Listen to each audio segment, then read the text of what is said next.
Notes and Queries, number 139, June 26, 1852. By various. Some of the stories are so extremely like the German ones that, with very slight alterations, they would serve as translations. These, for obvious reasons, it will not be worth while to trouble you with. Among them, I may particularize the following from the Kinder und Hausmarken, Hans im Glück, der Freiter und das Kaderlichen, von der Frau Fuchsen, and van den Nickandelboom. Modern tales of diablerie are not so uncommon as might be expected.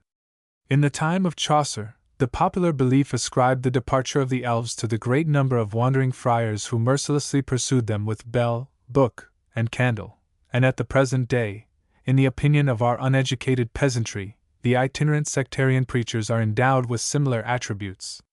The stories told of these men, and their encounters with the powers of darkness, would fill a new golden legend. There is one tale in particular which comes within our designation of popular stories. As is well known in almost all parts of England, how a godly minister falls over the company of wicked scoffing elves, and how he gets out. The last time I heard it, it was related of a preacher of the ranting persuasion, well known some dozen years ago in a certain district of Warwickshire, and I prefer to give it in this localized form, as it enables me to present your readers with positively the last from fairyland. Providence B. was a well-known man throughout that whole countryside. He had made more converts than all his brethren put together, and in the matter of spirits and demons, would stand a comparison with Godred or Gulac, or, by Our Lady, St. Anthony himself. Now it fell out one day that Providence was sent for to the house of a wealthy yeoman to aid in expelling an evil spirit which had long infested his daughter.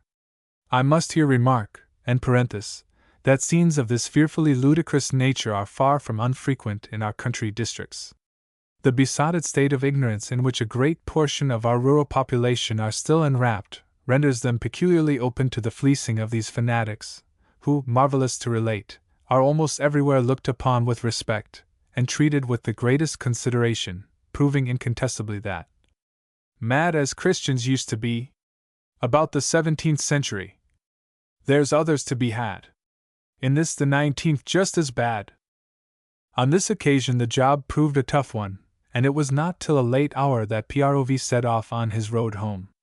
It was a pitchy dark night, and somehow or other the preacher and his nag contrived to lose their way among the green lanes, and it was not till they had floundered about for some time that our hero discerned, as is usual in such cases, a light gleaming through the thick foliage before him, which he incontinently discovers to proceed from a solitary dwelling in the middle of the woods. Of course he dismounts, and knocks at the door, and of course it was opened by a suspicious-looking old woman in toggery which it would do Mr. James's heart good to depict. To his request for a night's lodging, she yielded a ready assent, too ready, Prov thought, for it seemed from her manner as though he had been expected. He was shown into a bedroom, and was proceeding to divest himself of his garments, when he hears a knock at the door, and a voice asked him to come down to supper.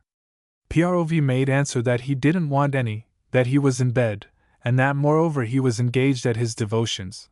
But presently the messenger returned, and declared that if he did not join the company downstairs, they would come and sup with him. Poor Prov quaked with fright, but thought it politic to cloak his fears, so followed the servant to the house-room, where there were a number of people sitting round a table plentifully laden with good things.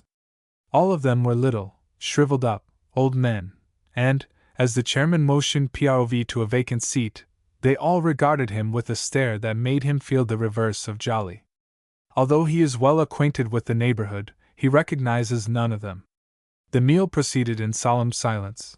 Look which way he would, he encounters the gaze of his companions, who appear to scowl at him with an expression of fiendish hate. Dreadful surmises flit across his brain.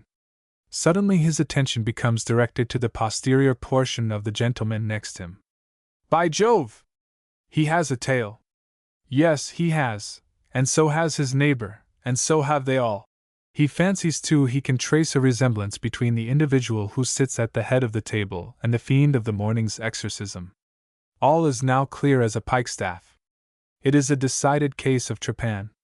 That dark fellow on the right has to complain of a forcible ejection from a comfortable dwelling in the portly corpus of Master Muggins the miller, and he on the left is the identical demon who got into Farmer Nelson's cow, and gave our hero a world of trouble to get him out. He is in the power of the incubi, whom he has been so long warring against. Not a moment is to be lost, for already they are whispering together, and the scowls get fiercer and fiercer. What is to be done? A monk would have had recourse to his breviary. Prov thought of his hymn book. Brethren, says he, it is usual why us at the heend of a feast to axe a blessing. A blessing, quotha! And to us? Roared the fiends. Ha! Ha! Yeah! Yeah! Said Prov, and instanter he out with that spirit-stirring stanza of Immortal John. Jesus the name, high over all. In hell or earth or sky, angels and men before him fall, and devils fear and fly. Who shall depict the scene while these words were being uttered? The old men turn all sorts of colors, from green to blue, and blue to green, and back again to their original hue. At the last line, the uproar becomes terrible, and amidst shouts of fiendish wailing, the whole company resolve themselves into a thin blue smoke, in which state they career up the chimney, taking with them a brand new chimney pot, and leaving behind a most offensive odor of lucifer matches. Prov saw no more, he fainted. Some scandalous fellows spread abroad a report that the morning sun discovered our valiant vessel snugly ensconced in a dry ditch. But as he always denounced strong waters, and was moreover a leading member of the Steeple United Totals, I, for one, do not believe it. From the examples already given, I trust your readers will think with me that these old world relics are worth preserving. I hope they will not be backward in the good work. A few more years, and the scheme of an English work on the plan of Grimm's will be impracticable. The romance lore, both oral and written, which erewhile delighted the Catager, is growing out of date. The prosy narrative of how John the serving man wedded an earl's daughter, and became a squire of high degree, and the less placid, but still intolerably dull feats of the 7 champions, have no charms for him now. He has outgrown the old chap-book literature, and affectionates the highly seasoned atrocities of the Old Bailey school, which, to the disgrace of the legislature, are allowed to poison the minds of our laboring community with their weekly broadsheets of crime and obscenity. Even those prime old favorites, the Robin Hood Garland and Shepherd's Calendar, with its quaint letterpress and grim woodcuts, are getting out of fashion, and beginning to be missed from their accustomed nook beside the family Bible. T. Sternberg. T. Sternberg. P.S. Owing to some unaccountable inadvertence, I have only just seen the number of N and Q, containing the highly interesting communications of H, B, C, and Mr. Stevens. Will Mr. Stevens allow me to ask him where he procured his tale, for I agree with H, B, C, that it is desirable to fix the localities as nearly as possible. My version came from the Gloucestershire side of the county. Mr. Stevens. Mr. Stevens. Return. This story is from Northamptonshire, and by some oversight was omitted in my dialect and folklore. Return.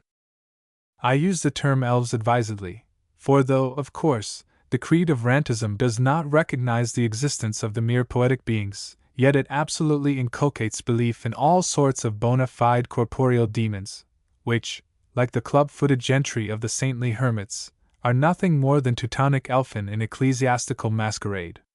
Dr. Thomas Morell's copy of H. Stevens' edit. Of Aeschylus, 1557, with Mrs. Notes.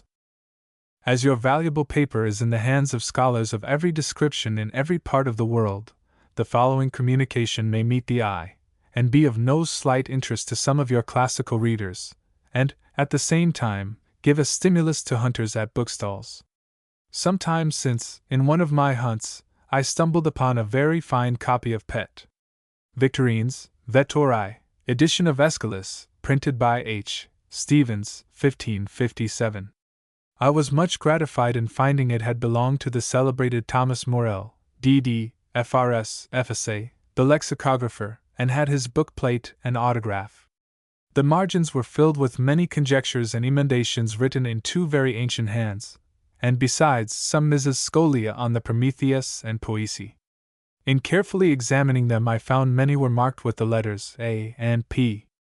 I remembered the present very learned Bishop of London, in the preface to his edition of the Coephary, mentioned the vast assistance he had received in editing that play from a copy of this very edition of Aeschylus, H. Stevens, 1557, lent to him by Mr. Mitford, the margins of which were similarly marked. The bishop observes these emendations were by Oratus and Portus, two learned French scholars, and that Mr. Mitford's volume contained several other emendations without the signatures A and P, which he, for distinction's sake, marked Q. Now my copy also possessed these readings marked Q. The bishop further observed that the writer of the Mrs. Notes was a contemporary of Casaubon's from a remark at page 14 of the volume. The learned bishop's description of the volume will be found in the Museum Criticum, volume 2, page 488. I at first imagined I had met with this identical volume, but a closer examination proved I was mistaken, as my copy, besides all those carefully noted by Dr. Blomfield, contained many other emendations, but had not the note at page 14 of the Prometheus. Whoever was the copier or writer of the marginal Mrs. in my volume was evidently a Frenchman, as some of the notes are in French. The handwriting is very ancient and contracted, and has the appearance of being of the early portion of the 17th century. The most interesting part, however, of the story still remains. Dr. Thomas Morell edited the Prometheus, 4-2, 1773. The title is as follows: Aeschyli P. V. Cumstanel. Version et Scholias, alpha, beta, et gamma ineditis, and c. Now these scholia gamma, which he professes to give for the first time, I found to be those in the very ancient hand in the margin of my volume. He frequently also gives the various marginal readings, and styles them RGMS. Moreover, he occasionally adopts these notes without any acknowledgement, especially where they throw any light on the text. The volume then is of great curiosity and value. From a curious note at the end of the Prometheus, Morell takes 9 iambic lines, to which is affixed Ad calcem dramatis MS, Regii. From this it would seem the scholia were taken from a MS, in the Royal Library at Paris.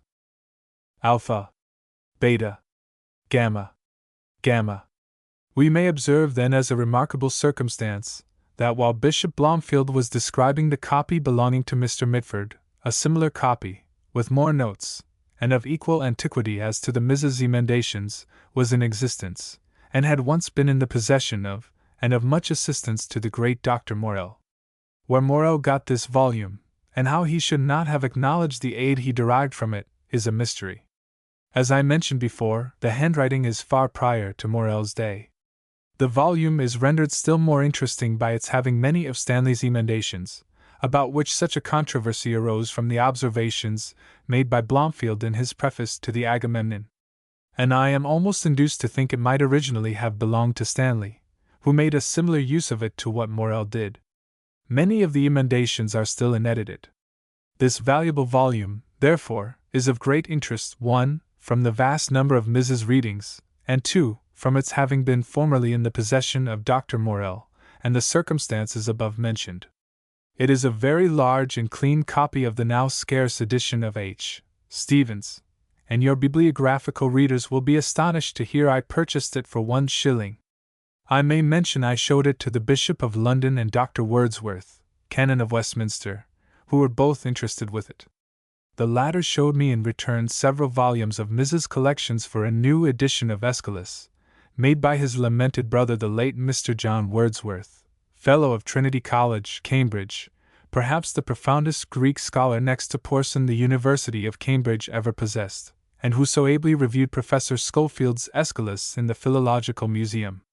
The classical world can never sufficiently regret that death prevented us from receiving at his hands a first-rate edition of this noble poet, as he had been at much pains in traveling all over the continent, and examining all the Mrs. extant, and from his known partiality to the author, and vast learning, would doubtless have done ample justice to his task. Richard Hooper. Richard Hooper. St. Stevens, Westminster. On a passage in the Merchant of Venice, Act 3, SC2. The passage in which I am about to propose some verbal corrections has already been in part examined by your correspondent A. E. B. in page 483 of this volume, but the points, except one, to which I advert, have not been touched by that gentleman. The first folio reads thus: Thus ornament is but the guiled shore, to a most dangerous sea, the beauteous scarf, veiling an Indian bow tie, in a word, the seeming truth which cunning times put on, to entrap the wisest. Therefore then, thou gaudy gold, hard food for Midas, I will none of thee, nor none of thee, thou pale and common drudge, tween man and man, but thou meagre lead, which rather threatenest than doth promise aught. Thy paleness moves me more than eloquence, and here choose I, joy be the consequence. The word guiled in the first line is printed gilded in the second folio, the form in which gilded appears often in the old copies. I have no doubt that this is the true reading, and it would obviate the difficulty of supposing that Shakespeare wrote gil-ed for gil-ing. In Henry Peacham's Minerva Britannia, 1612, page 207, of deceitful, court favor, it is said, She bears about a holy water brush, wherewith her bounty round about she throws fair promises, good wards, and gallant shows. Herewith a knot of gilded hooks she bears, and see. Notwithstanding your correspondent's ingenious argument to show that bow tie in the third line may be the true reading, I cannot but think that it is a mistake of the compositor caught from beauteous in the preceding line, and that gypsy was the word used by the poet, who thus designates Cleopatra. The words in their old form might well be confused. 4. Thou pale and common drudge. In the seventh line, I unhesitatingly read, Thou stale and common drudge, and, by so doing, avoid the repetition of the same epithet to silver and lead. It is evident that the epithet applied to silver should be a depreciating one, while paleness is said to move more than eloquence. The following passage in King Henry IV, Part 1, Act 3, SC2, confirms this reading. So common hackneyed in the eyes of men, so stale and cheap. To obviate the repetition, Warburton altered paleness to plainness, but paleness was the appropriate epithet for lead. Thus Barrett has paleness or wanness like lead, tourniture. And in Romeo and Juliet, Act 2, SC5, we have unwieldy, slow, heavy, and pale as lead. With these simple and, most of them, obvious corrections, I submit the passage to the impartial consideration of those who with me think that our immortal poet, so consummate a master of English, has been here, as elsewhere, rendered obscure, if not absurd, by the blunders of the printer. It will then run thus. Thus ornament is but the gilded shore, to a most dangerous sea, the beauteous scarf, veiling an Indian gypsy, in a word, the seeming truth which cunning times put on, to entrap the wisest. Therefore, thou gaudy gold, hard food for Midas, I will none of thee, nor none of thee, thou stale and common drudge, tween man and man, but thou meagre lead, which rather threatenest than doth promise aught. Thy paleness moves me more than eloquence, and here choose I, joy be the consequence. I may just observe that in Troilus and Cressida, Act 2, SC2, the quarto copies have printed pale for stale, which is corrected in the folio. S.W. Singer. S.W. Singer. Episode of the French Revolution. Mademoiselle de Sombreuil and the Glass of Blood.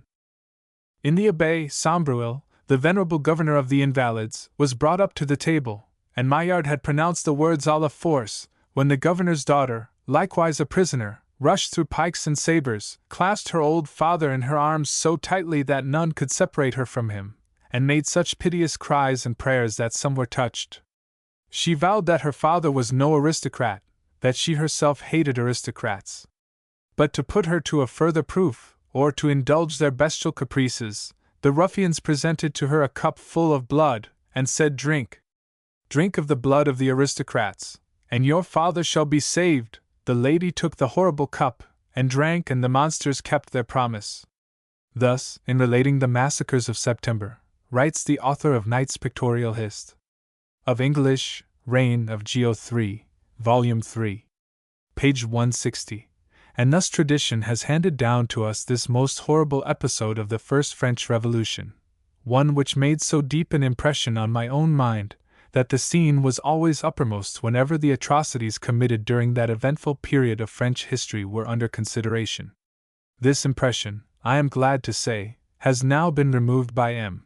Granier de Cassagnac, who, Histoire du Directoire, states that the tradition is not founded on fact, and as it is the first denial of the event which has come under my notice, I send you the substance of the evidence which M.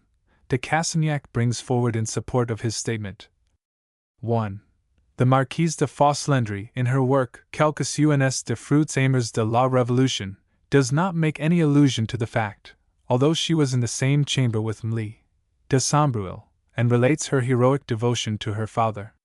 2. Peltier, who was in Paris at the time, and published his Histoire de la Révolution du 10-8 early in 1793, does not say a word as to the occurrence. 3. The report of Piet, which was drawn up in Mlle de Sombreuil's favor, and from details supplied by herself, is completely silent on the matter. 4. Being arrested with her father and her younger brother, Mlle de Sombreuil was taken to the prison de la Bourbe on the 31st of December 1793. One of the prisoners thus notices the event in his journal. Du 11 Nivos and 2. Elan amina ossia famille Sombreuil, le père, le fils, et la fille, tout le monde sait que cette courageuse citoyenne s'y précipita, dans les journées du mois de septembre, entre son père et le fer d'assassins, et parvint à l'arracher de leurs mains. Depuis, sa tendresse énervait fait que s'accroître, et il ne sort de soins tuel ni prodiguat à son père, malgré les horribles convulsions que la tourmentaient en tous les mois, pendant 3 jours, depuis cette lamentable époque. Quand elle parait au salon, tous les yeux s'y fixeront sur elle et s'y rempliront de larmes. Tableau de prisons de Paris sous Robespierre, page 93. Here again, not a word about the glass of blood, although the narrative was written at no very distant period from the occurrences of September. Maiden de la Varennes, in his Hist. Particulier d'événements, written subsequent to the events of Fructidor, year V, is enthusiastic in his praise of Mlle de SS devotion, but says not a word as to the horrible sacrifice by which she is represented to have purchased her father's life. The tradition is found for the first time in print in a note to Le Gauves Marit de Femmes, which appeared in 1801, and the subject has been consecrated by the pen of the exiled poet Victor Hugo, in an ode to Mlle de Sombreuil. Since then M. Thiers, without further looking into the matter, has given place to it in his Hist. De la Révolte. Français. Victor Hugo's lines are the following. Es elenquent au travers d'armes. Mes amis, respectes ses jours. Crois-tu nous fletcher par tes larmes? Oh! Je vous bénirai toujours. C'est sa fille que vous implore. Rendez-le-moi, tu il vive encore. Vois-tu le faire déjà live? Crains dire de notre cholera. Etsi tu veux sauver ton père. Boissy sang, mon père est sauve. The subsequent history of this unfortunate family was this. M. de Sombreuil and his youngest son perished on the scaffold, the June 10, 1794. The elder brother, Charles de Sombreuil, was shot at Vannes in June, 1795, after the Quiberon expedition. Leaving prison in France, after the 9th Thermidor, Mlle de S. married an emigrant, the Comte de Villelum, who, under the Restoration, became governor of the Invalids at Avignon, at which place she died in 1823. Philip S. King. Philip S. King. Milton indebted to Tacitus. There is perhaps nothing in Lycidas which has so commended itself to the memory and lips of men as that exquisite strain of tender regret and pathetic despondency in which occur the lines. Fame is the spur which the clear spirit doth raise, that last infirmity of noble mind, to scorn delights and live laborious days. It is with no desire to impair our admiration of these noble lines that I would ask, if that graceful glorifying of fame as the last infirmity of noble minds was not suggested by the profound remark of Tacitus, in his character of the stoical republican, Helvidius Priscus, Hist. L. 4. C. 6. Errant, quibus appetentur fami vita reader, quando etiam sapientibus cupido gloriae novissima exuter. The great Englishman has condensed and intensified the expression of the concise and earnest Roman. This is one of those delightful obligations which repay themselves. Milton has more than returned the favor of the borrowed thought by lending it a heightened expression. Thomas H. Gill. Thomas H. Gill. Minor Notes. Note by Wharton on Aristotle's Poetics. Some of your correspondents having expressed a wish that the MS. Remarks of eminent scholars, when met with by your readers, might be communicated to the world through your pages, I beg to send you the following observations, signed J. Wharton, which I have found on the blank leaf of a copy of Aristotle's Poetics, edit. Of Rudimano's, edin. 1731. To attempt to understand poetry without having diligently digested this treatise would be as absurd and impossible as to pretend to a skill in geometry without having studied Euclid. The 14th, 15th, and 16th chapters, wherein he has pointed out the properest methods of exciting terror and pity, convince us that he was intimately acquainted with those objects which most forcibly affect the heart. The prime excellence of this precious treatise is the scholastic precision and philosophical clearness with which the subject is handled, without any address to the passions or imagination. It is to be lamented that the part of the Poetics in which he has given precepts for comedy did not likewise descend to posterity. A considerable number of notes, in the same handwriting, are also in the volume. J. M. Oxford. Misappropriated quotation. I have heard the following passage of Lord Bacon's Essay 8, and by a Cambridge D.D. 2, so far as the word fortune, attributed to Paley. He that hath a wife and children hath given hostages to fortune, for they are impediments to great enterprises. The best works of the greatest merit for the public have proceeded from unmarried and childless men. B.B. The God Arsiacon. In a descriptive account of the antiquities in the grounds and in the museum of the Yorkshire Philosophical Society, drawn up by the learned curator of the antiquities, at page 20, I find the following inscription and explanation. N3. An altar recently discovered in the rubble foundation, under one of the pillars of the church of St. Dionys, Wangate, York. It is inscribed, Deo Arsiacon etn, average si mat. Vitalis ord v. S. Lm. Which may be read thus, Deo Arsiacon et numini Augusti Semacius Vitalis ordivix votum salvit libens merito, i.e. to the god Arsiacon and to the divinity of Augustus, Semacius Vitalis, one of the ordivices, discharges his vow willingly, deservedly, namely, by dedicating this altar. There is nothing in this inscription to indicate its date, or the emperor to whose divinity, in part, the altar is dedicated. The god Arsiacon, whose name occurs in no other inscription, was probably one of those local deities to whom the Roman legions were so prone to pay religious reverence, especially if in the attributes ascribed to them they bore any resemblance to the gods of their own country. If the reading and interpretation of Ord be right, Vitalis was a Briton, and Arsiacon may have been a deity acknowledged by the Ordivices, who occupied the northern parts of Wales. Deo. Ord. In the name Arsiacon I fancy that I see in a Latinized form the British words Arch-Iachor, i.e. the supreme healer. Arch has the same meaning in Welsh as it has in the English and several other languages. In combination it is shortened to Ar, as in Yer Argladu, the Lord God. My conjecture is, that the Britons may have worshipped a god whose attributes resembled those of the Aesculapius of the Greeks. I hope that some of the contributors to N and Q will be so kind as to give some information on this subject. Arsiacon. Arch-Iachor. Gat-Toth. I do not know whether this mysterious word in the description of the wife of Bath has been satisfactorily explained since the time of Tyrwhitt, but perhaps the following passage may suggest a new reading in addition to Cat-Toth and Gap-Toth, which he gives in his note on Canterbury Tales, page 470. Bath. The doctor deriveth his pedigree from Grono ap Halen, who descended from Brocknell Scythrach, one of the princes of Pois land, in whose family was ever observed that one of them had a gag tooth, and the same was a notable omen of good fortune. Barnard's Life of Heylin, page 75, reprinted in Hale. Hist. Ref. Ecclehist. SOC 1. 32. Tooth. Query, what was a gag tooth? The wife, herself says, Gat toth I was, and that became my wheel. I hold the print of St. Venus' seal. 6185-6. J. C. R. Giger.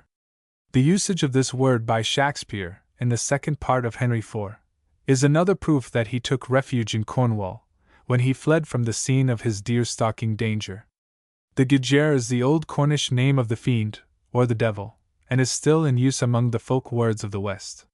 C. E. H. Morwenstow. C. E. H. Morwenstow. The 10 Commandments in 10 lines. In looking over the registers of the parish of Layham, Notts, last April, I discovered on one of the leaves the commandments, with the above title. It is signed, Richard Christian, 1689. He was vicar at that time. Have thou no other gods but me. Unto no image bow thy knee. Take not the name of God in vain. Do not thy Sabbath day profane. Honor thy father and mother too. And see why thou no murder do. From vile adultery keep the clean. And steal not though thy state be mean. Bear no false witness, shun wide blot. What is thy neighbor's quit not? Write these thy laws, Lord, in my heart. And let me not from them depart. S. Wiswood. S. Wiswood. Vellum-bound books. In a list of 30 books printed for T. Carnan and F. Newberry, and issued in 1773, I find the phrase 2 volumes bound in 1 in the vellum manner in 7 instances. Also, 4 volumes bound in 2 in the vellum manner, and 6 volumes bound in 3 in the vellum manner. In other cases we have only the word bound or sewed. I have a suspicion that the phrase in the vellum manner may have some obsolete meaning, and submit this note to the consideration of those who are in search of a vellum-bound Junius. Bolton Corney. Bolton Corney. Queries. Thomas Gill, the blind man of St. Edmundsbury. Putting in order this morning a mass of pamphlets, which my womenkind threatened to sweep into the kitchen unless more tidily kept, I came upon a few poetical tracts by Thomas Gill, the blind man of St. Edmundsbury. Not having had any previous acquaintance with this poetical moralist, I have looked over the lot, but beyond the above description of himself upon their titles, they afford little information regarding their author. There is, however, proof, in the blind man's case at London, 1711, that Gill was a character in his day.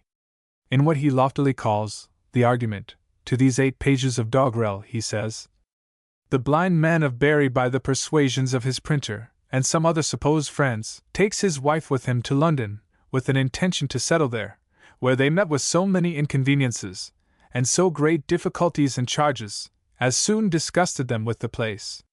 Hereupon the blind man, finding himself disappointed in his expectations of, apparently, a larger sphere for his begging operations, opens out upon the metropolis in a fine round style of abuse in his letter to his good friend and benefactor at Bury. Desirous that my successor in the library should have the advantage of all the information I can collect, in regard to the bibliographical curiosities therein contained, I am induced to avail myself of the medium your pages afford to inquire whether any of your Suffolk antiquaries can give me, or point out where I can help myself to, any particulars touching my new friend with an old face. J.O. Bronze medals. Having applied in vain to several distinguished numismatists respecting certain bronze medals in my cabinet, which have baffled my own researches, I now beg to seek for information through the medium of N&Q, to which I have been already much indebted, and have little doubt but that among your many intelligent correspondents someone will be found to solve my difficulties. The medals to which I refer, and which I will describe very briefly, are the following, and I am desirous of obtaining some account of the persons in whose honor they were struck. 1. Astalia. Size, Mayonet scale, 16. Diva Julia Astalia. Bust to the left. Rev. Unicum 4. E.T. Pud. Exemplum. a phoenix rising from its ashes. Probably not later than the early part of the 16th century. 2. Conostagius. Size 15.5. Hieronymus Conostagius, MDXC. Bust in armor to the right, with ruff round the neck. Beneath. Mart. S******. Rev a pen and a sword in salter.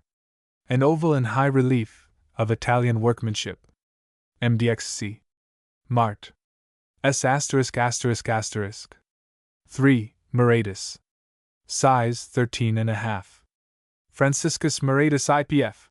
Bearded bust to the right. Rev. Mi duce tutus eris. A figure seated holding a book in its right hand. Query the meaning of the initials after the name? IPF. 4. Aragonia. Size 13. D. Maria Aragonia. Bust to the right, with a crown falling from her head. Rev. None. 5. Hannah. Size 18. Martinus de Hannah. Bust in a gown, to the right. Rev. Spes mea in Deo est. A full-length figure, with hands clasped and raised towards heaven, apparently a foreign Protestant divine. 6. Corsi. Size 20. Laura Corsi March. Salviati. Hooded bust to the left, with crucifix suspended from the neck. Beneath. Mkvai. Rev. Men's Emotimene. Full-length female figure, with helmet on her head, leaning on a spear round which a serpent is twined, with a stag by her side. In the background, on one side, is represented a castle on a wooded height, on the other, a vessel is seen laboring in a storm. A striking medal, and the lady's portrait makes one feel interested to learn her history, which seemingly ought to be known, but I must confess my ignorance even whether the Marquis of Salviati be in Italy or Sicily. Mkvai. John J. A. Bowes. John J. A. Bowes. P.S. John de Silva, Count de Portaliger, who accompanied Don Sebastian in his expedition to Africa against Muli Moloch, published at Genoa in 1585 a work entitled Del Unione del Regno di Portogallo alla Corona di Castiglia, under the name of Conostaggio, but not having the book by me, I do not know whether the Christian name, Geronimo, also appears. The remainder of the title page reads: Historia del Sig Hieronimo de Franchi Conostaggio Gentiluomo Genovese. Ackworth queries. In the church of St. Mary Luton Beds there is a brass slab bearing the figures of a knight and his 2 wives, with the following inscription: Pray for the souls of John Ackworth Squire and Alice and Amy his wives, which John deceased the 8th day of March the year of our Lord MVZH. On whose souls Jo have mercy. MVZH. For arms he bore quarterly, 1st and 4th on a chief indented goo. 3 coronets or 2nd and 3rd, or between 3 roses a chev. Buhl. In the reign of Henry VIII. There was one Johann Ackworth, a lady of the bedchamber to Catherine Howard, who married Sir John Bulmer, and went to reside at York. John Ackworth was, I believe, succeeded by his son, George Ackworth, who married Margaret, the daughter of Wilberforce of Durham, Esquire, and had issue a daughter, Johann Ackworth. This Johann Ackworth married Sir Edward Waldegrave, the youngest son of George Waldegrave, of Smallbridge, Essex, Esq. I do not know if George Ackworth had any other issue. In 1560 there was a George Ackworth who was public orator of Cambridge. He was formerly of Peterhouse, and took his DCL at St. John's, Oxon. He was in his early days the friend and companion of Archbishop Parker. In 1576 he was appointed Master of the Faculties, Judge of the Prior Court of Ireland. He is said to have died in Ireland, but where or when I do not know.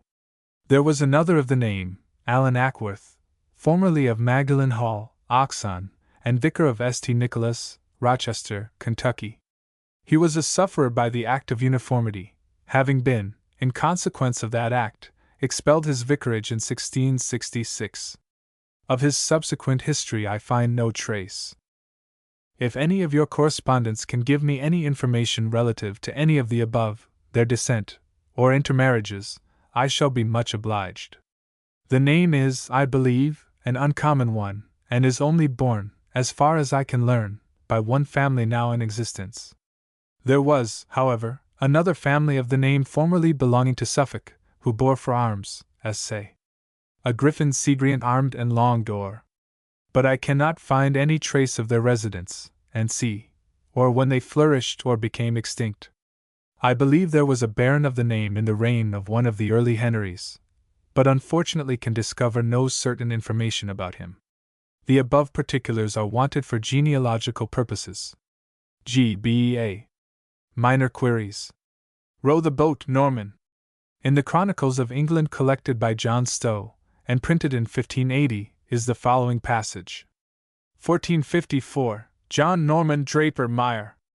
Before The's time the Myers, aldermen, and commoners of the city of London were wont all to ride to Westminster when the Myer should take high charge, but this Myer was rowed thither by water, for the which the waterman made of H.Y.M. a song, Row the boat, Norman, and see. Are any of your correspondents in possession of the words of this song? Or is the tune to which it was sung known? T. G. H. The Hereditary Standard Bearer.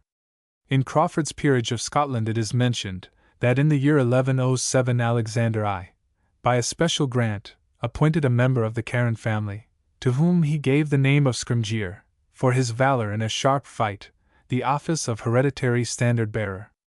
Can you inform me how the Scrimgeours were deprived of this honor? The family is not extinct, and yet I see the Hereditary Royal Standard Bearer is now a Wedderburn, and the Earl of Lauderdale is also Hereditary Standard Bearer. There surely must have been injustice committed some time to cause such confusion. When and how did it take place? T. G. H. Walton's Angler, Seth's Pillars, Maybutter, English Guzman. In Walton's Complete Angler, in the beginning of the discourse between Piscator and Venator, the former, expatiating on the antiquity of the art of angling, gives as one of the traditions of its origin, that Seth, one of the sons of Adam, left it engraven on those pillars which he erected, and trusted to preserve the knowledge of the mathematics, music, and the rest of that precious knowledge, and those useful arts which, by God's appointment or allowance, and his noble industry, were thereby preserved from perishing in Noah's flood. What is the tradition of Seth's pillars? Piscator in chapter 5 says, "But I promise to tell you more of the fly fishing for a trout, which I may have time enough to do, for you see it rains Maybutter." What is Maybutter, or the origin of the saying? In the amusing contest between the gypsies related in the same chapter, these worthies were too wise to go to law about the residuary shilling, and did therefore choose their choice friends Rook and Shark, and our late English Guzman, to be their arbitrators and umpires. What is the explanation of these names? There appears to be some natural consequence to this choice, for the decision seems to have been arrived at by the act of reference. The notes explain that by our English Guzman was intended one James, a noted thief. I suppose his prototype was Don Guzman de Alfaraque, but no interpretation of the passage is given. Would it be found to have reference to some passage in the book referred to in the note? Anon. Anon. Return. Sir Harris Nicholas says, "The allusion is to a work which had appeared 3 years before, The English Gusman, or The History of that Unparalleled Thief, James Hind, written by G. F. George Fidge, Fortu, London, 1652. Hind appears to have been the greatest thief of his age, the son of a saddler at Chipping Norton, and apprenticed to a butcher. In the rebellion he attached himself to the royal cause, and was actively engaged in the battles of Worcester and Warrington. In 1651, he was arrested by order of Parliament, under the name of Brown, at one Denzies, a barber over against St. Dunstan's Church, Fleet Street, which circumstance may have introduced him to Walton's notice." Edition. Ed. Radish Feast. I copied the following from the north door of St. Ebbe's Church, Oxford. Can any of your correspondents explain the origin and meaning of this feast? St. Ebbe's Parish. The annual meeting for the election of churchwardens for this parish will be held in the vestry of the parish church on Easter Tuesday, at 4 o'clock in the afternoon. W.M. Brunner, W.M. Fisher, W.M. Brunner, W.M. Fisher. Churchwardens. Dated April 10, 1852. The Radish Feast will be at the Bull Inn, New Street, immediately after the vestry. R.R. Row. R.R. Row. Cambridge. What kind of drink is wit? In going over the famous old mansion Cothill, near Tavistock, the other day, I saw, among other primeval crockery, 3 pot-bellied jugs, 2 of which were inscribed Sack, 1646. And the third, a smaller one, Wit, 1646. What kind of drink is wit? W. G. C. Felix Natu. N.C. Felix Natu, feliciter vita, felicissimus mort. Of whom was this said, and by whom? Henry H. Breen. Henry H. Breen. St. Lucia. Gutta cavat lapidem. Can any reader of N. and Q. inform me whence the following verse is taken? Gutta cavat lapidem, non sic sed seep cadendo. The first half, I know, is the commencement of a line in OV. Ex ponto, EPX, v. 5, which concludes with Consumator annulus usually. I have seen it quoted, but no reference given. A. W. Kilburn. Punch and Judy. Are any of your readers of N. and Q. not aware that Punch and Judy is a corruption, both in word and deed, of Pontius cum Judaiis, one of the old mysteries, the subject of which was Pontius Pilate with the Jews, and particularly in reference to St. Matt. 27:19. I should be glad to hear of some similar instances. Beaticus. Beaticus. Edgemund Salop. Sir John Darnall, Volume 5, pages 489. 545. Can either of your correspondents E, N, or G inform me whether the Sir John Darnall, who is the subject of their communications, is descended from John Darnall, who was a baron of the Exchequer in 1548, or give me any particulars of the birth, parentage, education, life, character, and behavior of the latter?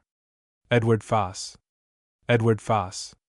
The Chevalier St. George. Can any of the numerous readers of N. and Q. inform me where ample and minute accounts, either in print or MS, of the life and court of the Chevalier St. George, particularly from the death of James II. to his own death, can be obtained, also of his ministers of state, personal attendants, and c.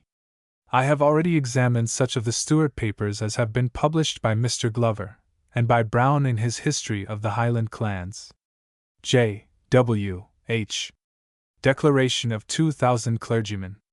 Several allusions have been lately made at Parliament to the 2,000 clergymen who signed a declaration calling in question the Queen's supremacy. Was a list of these clergymen ever published? If so, in what newspaper or periodical? What were the exact words of the declaration? Rusticus. Rusticus. Ms. Dehumilitate. Can any of your correspondents give me any information as to the date, authorship, or value of a MS that has lately fallen into my hands? It is a thin quarto, beautifully written upon parchment. The title page is wanting, and the MS commences with the index, but the title of the work is Dehumilitate. It consists of 24 chapters. The heading of the first 2 is as follows: Incipit prologues libello ca inscribitur dehumilitate. Cap. I. Quam perniciosum sit et deo audible superbi initium, et qualiter ac de cabus gloriandum sit. 2. Quat sit superbia fugienda et sectanda humilitas, quae in sui vera cognition fundata consistit. And c. The top of the first page has a rich initial letter, and at the bottom a coat of arms, crest, a leopard rampant, shield argent 3 bars gules, on a chief azure 3 fleur de lis or. The heading of each chapter is written in red ink. Sirep. Sirep. MS. Work on seals. Moll, in his Bibliotheca Heraldica, states that there was at the date of the publication of his work, 1822, in the library at Stowe, a MS. Work, 2 volumes, folio, by Anstis, on the antiquity and use of seals.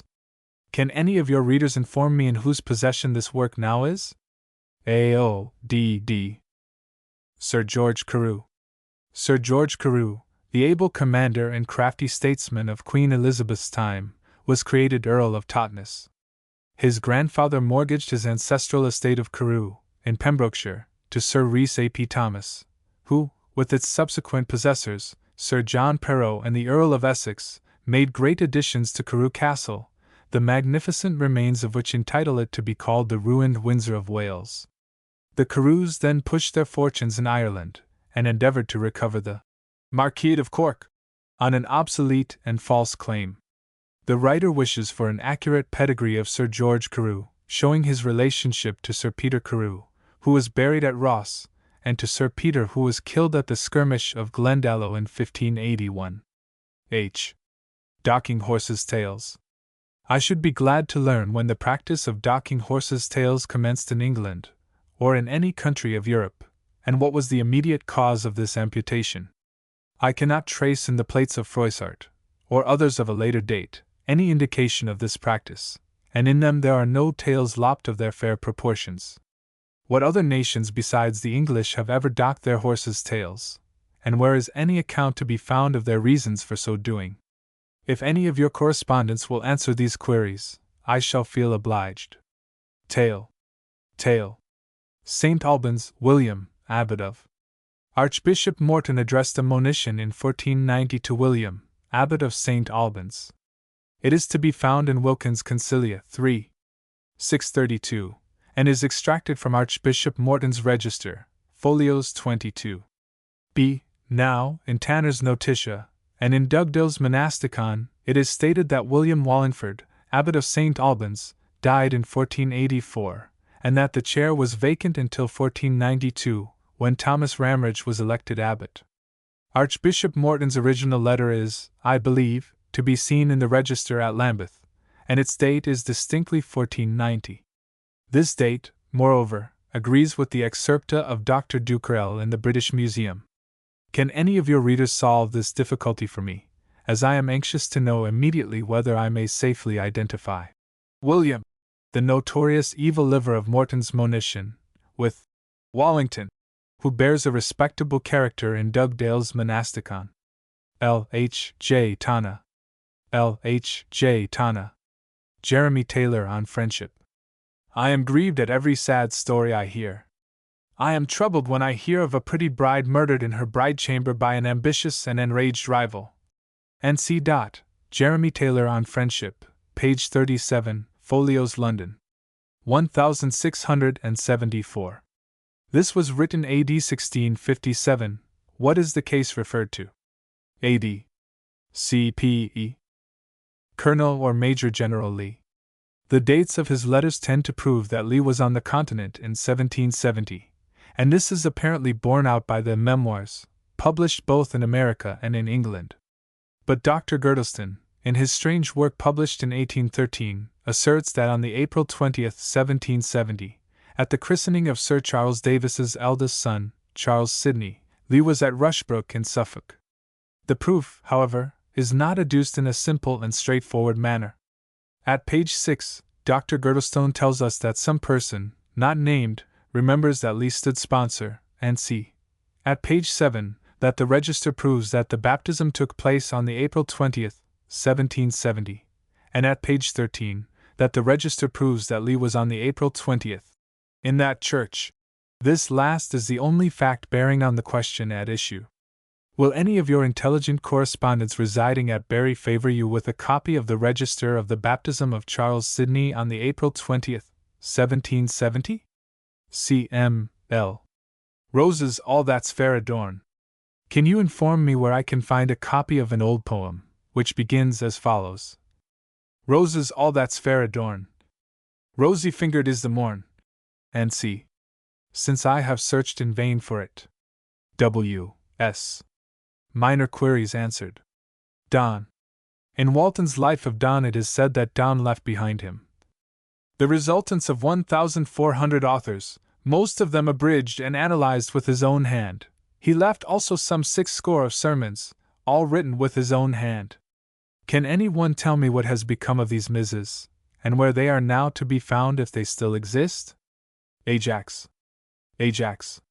The sermons have been published in 3 volumes folio, the first printed in 1640, containing 80, the second in 1649, containing 50, and the third in 1660, containing 26. Dr. Evans. Who was Dr. Evans, author of the Sketch of Christian Denominations? It would not be easy to ascertain, from internal evidence, what denomination he was himself. Who is the modern editor, the Rev. James Bransby? A.A.D. Mr. Evans was born at Uskey in Monmouthshire in 1767, studied at the Bristol Academy, and afterwards at the Universities of Aberdeen and Edinburgh. In 1792 he became pastor of a congregation of General Baptists in Worship Street, London, and opened an academy for youth in Hoxton, which was subsequently removed to Islington. In 1819 he obtained the diploma of Doctor of Laws from Brown University, in Rhode Island, America. His death took place January 25, 1827. In doctrinal matters, we believe he was a mitigated Socinian, and we believe his editor, who was a schoolmaster at Carnarvon, held the same theological views. Replies. Carling Sunday, Roman Funeral Pile. Volume 3, page 449, Volume 4, page 381, Volume 5, page 67. At Newcastle upon Tyne, and many other places in the north of England, grey peas, after having been steeped a night in water, are fried with butter, given away, and eaten at a kind of entertainment on the Sunday preceding Palm Sunday, which was formerly called Care or Carl Sunday, as may be yet seen in some of our old almanacs. They are called carlings, probably, as we call the presents at fairs, fairings. Martial, in his observations on the Saxon Gospels, tells us that the Friday on which Christ was crucified is called in German both Gut Freitag and Karfreitag, that the word Kar signifies a satisfaction for a fine or penalty, and that Care or Car Sunday was not unknown to the English in his time, at least to such as lived among old people in the country. In the old Roman calendar I find it observed on this day, the 12th of March, that a dole is made of soft beans. I can hardly entertain a doubt but that our custom is derived from hence. It was usual among the Romanists to give away beans in the doles at funerals. It was also a rite in the funeral ceremonies of heathen Rome. There is a great deal of learning in Erasmus's adages concerning the religious use of beans, which were thought to belong to the dead. An observation which he gives us of Pliny concerning Pythagoras's interdiction of the pulse is highly remarkable. It is, that beans contain the souls of the dead, for which cause also they were used in the parentalia. Plutarch also, he tells us, held that pulse to be of the highest efficacy for invoking the manes. Ridiculous and absurd as these superstitions may appear, it is yet certain that our carlings deduced their origin from thence. On the interdiction of this pulse by Pythagoras, the following occurs in Spencer de Leg. Hebrew, Lib I, page 1154. Quid enim Pythagoras, ejus preceptors, Egypti misti, adeo leguminum, faberum imprimis, isum et aspectum fugerint, nisi quod sibi mortuorum coinis et exequius proprii, adiac polluti et abominandi haberenter. N.C. Brand's Observations on Popular Antiquities, Ellis's edition, Volume 1, pages 95 to 99. In the notes and loco is mentioned a practice of the Greek Church, not yet out of use, to set boiled corn before the singers at their commemorations of the dead. V. Gregorii Opusc. Page 128. The length of this reply will not admit of my here enumerating the other emblems of the resurrection of the body used by the Fathers and other writers. I shall therefore conclude with an extract from Reynolds' Geographical System of Herodotus, page 632, relating to the Pythagorean prohibition of beans. The Bengalese have the Nymphia Nelumbo in their lakes and inundations, and its fruit certainly resembles at all points that of the second species of water lily described by Herodotus. That is, it has the form of the orbicular wasp's nest, and contains kernels of the size and shape of a small bean. Amongst the Brahmins this plant is held sacred, but the kernels, which are of a better flavor than almonds, are almost universally eaten by the Hindus. It may, however, be a question whether it has always been the case, and whether in the lapse of time that has taken place since the days of Pythagoras, who is supposed to have visited India, as well as Chaldea, Persia, and Egypt, a relaxation in discipline may not have occasioned the law to be dispensed with, instances enough of a like kind being to be met with elsewhere. Kaiamos in the Greek language appears to signify not only a bean, but also the fruit or bean of the Nymphia Nelumbo. Is it not probable then that the mystery of the famous inhibition of Pythagoras, an enigma of which neither the ancients nor the moderns have hitherto been able to give a rational solution, may be discovered in those curious records of Sanskrit erudition, which the meritorious labors of some of our countrymen in India are gradually bringing to light? Bibliothekar. Chetham. Bibliothekar. Chetham. Hart and Mohan. Volume 5, page 466. In Downes' Rachis Anglicanus, edit. 1789, mention is made of these two actors thus. Hart was apprenticed to Robinson, an actor who lived before the Civil Wars. He afterwards had a captain's commission, and fought for Charles I. He acted women's parts when a boy. Mohan was brought up under Robinson, as Hart and others were. In his youth he acted Belement, in Love's Cruelty, which part he retained after the Restoration. Page 10. It appears to have been the practice of the old actors, the master actors, as they were called, to take youths as apprentices, and to initiate them in female characters, as a preparatory step towards something weightier. Richard Robinson, above mentioned, circa 1616, usually performed female characters himself. In 1647 his name occurs, with several others, prefixed to the dedication of the first folio edition of Fletcher's plays. He served in the King's army in the Civil Wars, and was killed in an engagement by Harrison, who refused him quarter, and who was afterwards hanged at Charing Cross. The patent of the Theatre Royal, Drury Lane, of which Mr. Hart and Major Mohan formed part of the company, having descended from Thomas to Charles Killigrew. In 1682 he joined it to Dr. Davenant's patent, whose company acted then in Dorset Garden, which, upon the union, were created the King's Company, after which Mr. Hart acted no more, having a pension to the day of his death from the United Company. I must not omit to mention the parts in several plays of some of the actors, wherein they excelled in the performance of them. First, Mr. Hart, in the part of Arbaces, in King and No King; Tor, in The Maid's Tragedy; Othello, Rollo, Brutus, in Julius Caesar, Alexander. Towards the latter end of his acting, if he acted in any one of these but once in a fortnight, the house was filled as at a new play, especially Alexander, he acting that with such grandeur and agreeable majesty, that one of the court was pleased to honor him with this commendation, that Hart might teach any king on earth how to comport himself. In Rymer's dissertation on tragedy he is thus noticed: the eyes of the audience are prepossessed and charmed by his action, before aught of the poet can approach their ears, and to the most wretched of characters Hart gives a lustre which dazzles the sight, that the deformities of the poet cannot be perceived. He was no less inferior in comedy, as Mosca in The Fox, Don John in The Chances, Wild Blood in The Mock Astrologer, with sundry other parts. In all the comedies and tragedies he was concerned, he performed with that exactness and perfection that not any of his successors have equalled him. It would seem that through Hart's excellent action, alone Ben Jonson's Catiline, his own favorite play, which had been condemned on its first representation, was kept on the stage during the reign of Charles II. With Hart this play died.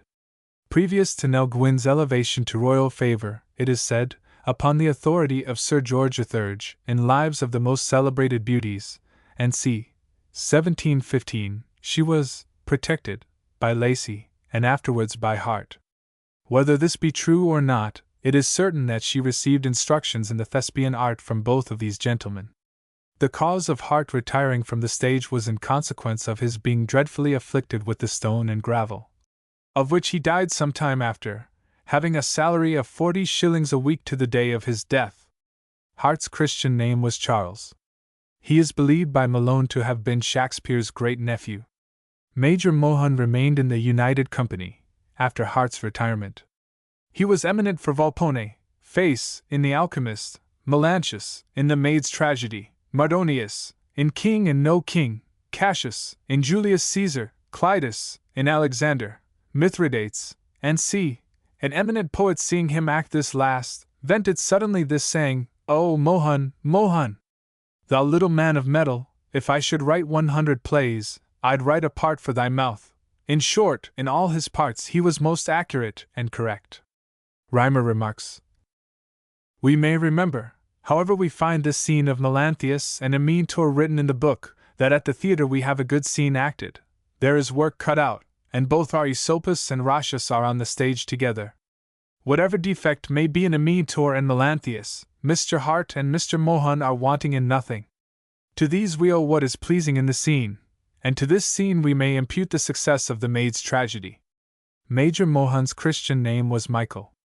W.H. L.N. W.H. L.N. Berwick-on-Tweed. Return. See The Devil is an Ass, Act 2. SC 8. Return. Ratius Anglicanus, page 23. Return. Ibid, page 24. Return. See Historical Account of the English Stage, in Malone's edition of Shakespeare, Volume 1, Part 2. Page 278. London. 1790. Return. Thought by Thomas Davies to have been Lee. Return. Ratius Anglicanus. Burial without religious service, Burial. Volume 5, pages 466. 549. There can be no doubt, I think, that a burial ground, whether parish churchyard or cemetery, so long as it has been consecrated, or even licensed by the bishop, is only legally usable for interments performed according to the ecclesiastical laws of this realm, i.e., the burial service, as rubrically directed, must be read by a clergyman over the corpse. Whether the bishop would have proceeded by law against the clergyman in Carlyle's case, supposing he had desisted from the service under the protests of the sons, may be questioned, but that he could have done so is beyond a doubt. The 68th canon says that no minister shall refuse or delay to bury any corpse that is brought to the church or churchyard, in such manner and form as is prescribed in the Book of Common Prayer. And if he shall refuse, he shall be suspended by the bishop of the diocese from his ministry by the space of 3 months. The consecration, or episcopal license, seems to tie the burial ground to the burial service, except in the 3 cases of persons who die excommunicated, unbaptized, or by their own hands, and I imagine that a clergyman would render himself liable to suspension by his bishop, who either allowed interments to take place in the churchyard without the burial service, or, on the other hand, used the service in unconsecrated or unlicensed ground. By the 3 Jal. I. C. 5, there is a penalty for burying a corpse away from the church, but this law is either repealed or obsolete. If any services of the church be used by a clergyman, except according to order, I imagine that he renders himself liable to penal consequences, but it may be sometimes thought best to omit them. Sometimes, however, as in the case of baptisms being allowed in drawing rooms, there is such an intentional oversight as is quite indefensible. The story which I have heard of Baskerville's burial is as follows. He died at Birmingham, but was not interred, and his corpse was kept in the house in which he had lived. After a time this house was sold, and the purchaser of it became embarrassed by the unexpected discovery that he was in possession of the old printer's mortal remains. He applied to the clergyman of the parish for release from his difficulty, and this gentleman, being a man of the world, said that he was the last person who ought to have been consulted, but since it was so, the churchyard and the shades of evening afforded a remedy. Perhaps it is worth adding that when Sir W. Page Wood, the late Solicitor General, would have brought a bill into Parliament to relieve dissenters from the payment of church rates, on condition that they consented to forego all claim upon the services of the church, including of course the burial service, the bargain was declined by them. Alfred Gaddy. Quod non fecerunt barbari, etc. Volume 5, page 559. Your correspondent Mr. Breen is mistaken in supposing this epigram to refer to the Barberini spoliation of the Colosseum. It was an equally important and more sacrilegious theft that aroused Pasquin's satire and indignation. Mr. Breen? Urban 8. Matteo Barberini, 1623–44, had just stripped the dome of the Pantheon of the bronze that adorned it, to construct therewith the baldacchino over the high altar in St. Peter's. The amount of metal obtained, says Venuti, was upwards of 450,250 pounds weight, and upon the principle of robbing Peter to pay Paul, The material thus stolen from the Madonna was dedicated to the service of San Pietro. Bernini was the artist employed, from whose taste, perhaps, little better was to be expected, and the baldacchino, though highly ornamented, richly gilt, and of imposing dimensions, certainly makes the beholder regret that the metal was moved from its original position. It was costly enough too, upwards of 20,000 L, having been expended upon its production. Urban evidently had a practical turn for warfare by no means unusual to the possessors of the Holy See, for we find that the surplusage of the metal was cast into cannon for the defense of St. Angelo. This pope certainly was one of the most unsparing despoilers of the Colosseum, inasmuch as the huge pile of the Palazzo Barberini was erected by him with stones supplied solely from that convenient and inexpensive quarry. If, however, we reflect that he did but follow the example of many of his predecessors, Paul II built the Palazzo di Venezia, and Paul III the Farnese, from the same exhaustless supply, and that the Colosseum was not only much ruined by the barbarians during the various sieges of Rome, but was used as a fortress by the Frangipani in the Middle Ages, the pasquinade quoted by Mr. Breen would hardly have been applicable to Urban's misdeeds in that quarter. Nor was the Colosseum at that time consecrated ground, as it was not till the year 1750 that Benedict XIV, with a view to protect it from future depredation, dedicated it to the memory of the Christian martyrs who had perished in its arena. But the Pantheon, consecrated as early as AD 608, under the name of S. Maria Rotunda, had been respected and spared by all, whether Arian or Arian, and it was reserved for a Santo Padre of the 17th century to despoil a Christian church, and himself set an example of sacrilege to the Christian world.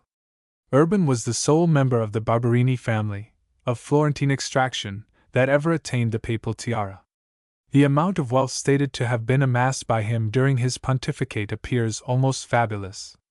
Mr. Breen, A.D., the author of the pasquinade in question, is, I believe, unknown. A.P. Bayswater. Restive.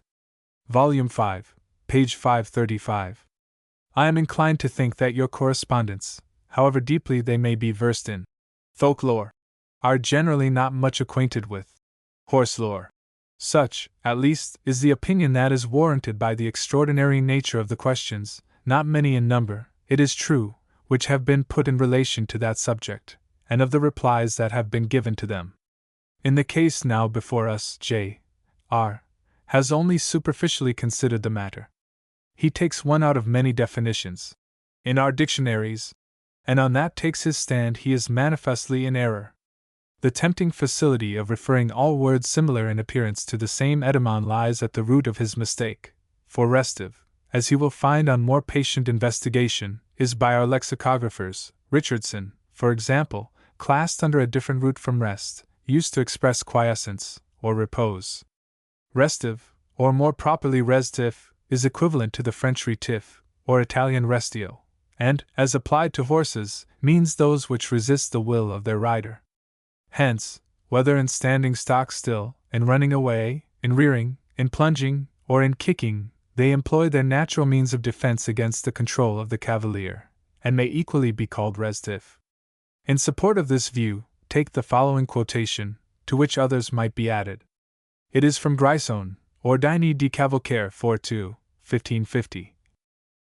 Scil cavallo e restio, Illinois più del volti procede per colpa del cavaliero, per una di questi ragioni. Ovvero il cavallo è vile, e di poca forza, e essendo troppo molestato si abbandona e avalis di sort che accarando non vuol camminare avant, over è superbo, e gagliardo, e dandogli fatica, egli mancandogli un poco di lina, si prevalera con salta, e con aggrapparsi, e con altra malignità, o fara per questo dal principio che si cavalca. Di maniera che si allora conoscere che il cavaliero lo team, prendere tant animo, che usando molt ribalduri, si fermera contra la volonta sua, e di quest. Du specie di restii, which J. R. will be pleased to note, la peggiore quella che nas de vilta, e de poca forza. Folio 92 verso. Thus much for the equestrian part of the subject. With regard to the use of the word restive by the author of The Eclipse of Faith, that is purely a matter of taste, which it is unnecessary here to discuss. But I hope that the foregoing opinion of one who in his day passed for the most accomplished horseman of Europe will suffice to show that, in the passage quoted, the term is not so entirely misapplied as J. R. supposes. FSQ. Men of Kent and Kentish Men. Volume 5, page 321. In your Answers to Minor Queries, Volume 5, page 321, I find it stated that the inhabitants of the part of Kent lying between Rochester and London, being invicti, have ever since the Norman Conquest been designated as men of Kent, while those to the eastward, through whose district the Conqueror marched unopposed, are only Kentish men. As I have always understood that the contrary is the case, and that the inhabitants of East Kent are called men of Kent, and those in West Kent Kentish men, because in East Kent the people are less intermixed with strangers than in West Kent, from its proximity to the metropolis, I was desirous of correcting what appeared to me to be a manifest error, but not finding any direct authority on the point, I consulted my friend Charles Sandys, Esq., of Canterbury, as a Kentish antiquary, on the subject. And I now send you a letter from that gentleman, which you are at liberty to print. Gor. Corner. Gor. Corner. Eltham. Men of Kent and Kentish Men. Men of Kent and Kentish Men. I am not aware that any professed treatise has been written or published upon our provincial distinction of men of Kent and Kentish men. That some such traditionary distinction, however, whatever it may be, has existed from time immemorial in our county, cannot be disputed, and I think it has an undoubted and unquestionable historic origin, which I will endeavor briefly to illustrate. The West Kent men, according to the tradition, are styled Kentish men, whilst those of East Kent are more emphatically denominated men of Kent. And now for my historical authorities. That the East Kent people were denominated from ancient time men of Kent, may, I think, be inferred from the ancient Saxon name of its metropolis, Canterbury, literally, the city of the men of Kent, the royal city and seat of government of King Ethelbert at the time of the arrival of St. Augustine, AD 597, to convert our idolatrous Saxon ancestors from the worship of Woden and his kindred deities to that of the Saviour of the world. AD. St. Augustine, having succeeded in his holy mission, and having been consecrated Archbishop of the Saxons and Angles in Britain, fixed his metropolitical see in the royal city of Canterbury, which had been granted to him by King Ethelbert on his conversion, who thereupon retired to his royal fortress, or castrum, of Regulbium, Reculver. And in that city it has ever since continued for a period of more than 12 centuries. The conversion of the pagan inhabitants of Kent proceeded so rapidly that St. Augustine, with the assistance of King Ethelbert, soon founded another episcopal see at Rochester, and thus divided the Kentish kingdom into two dioceses, the Eastern, or Diocese of Canterbury, the Western, or Diocese of Rochester. And thus, I conceive, originated the divisions of East and West Kent, the men of the former retaining their ancient name of men of Kent, whilst those of the latter adopted that of Kentish men. The Saxon, or Judish, kingdom of Kent continued a separate and independent kingdom of the Octarchy from the time of Hengist, AD 455, until its subjugation by Offa, king of Mercia, in the 8th century, to which it continued tributary until King Egbert reduced all the kingdoms of the Octarchy under his dominion, at the commencement of the 9th century, and thus became the first king of all England. AD.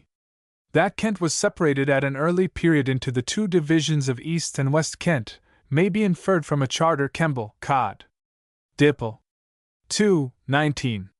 Relating to some property withheld from the Church of Canterbury, and which is specially described as having been that of Oswulf, Duke and Prince of the province of East Kent.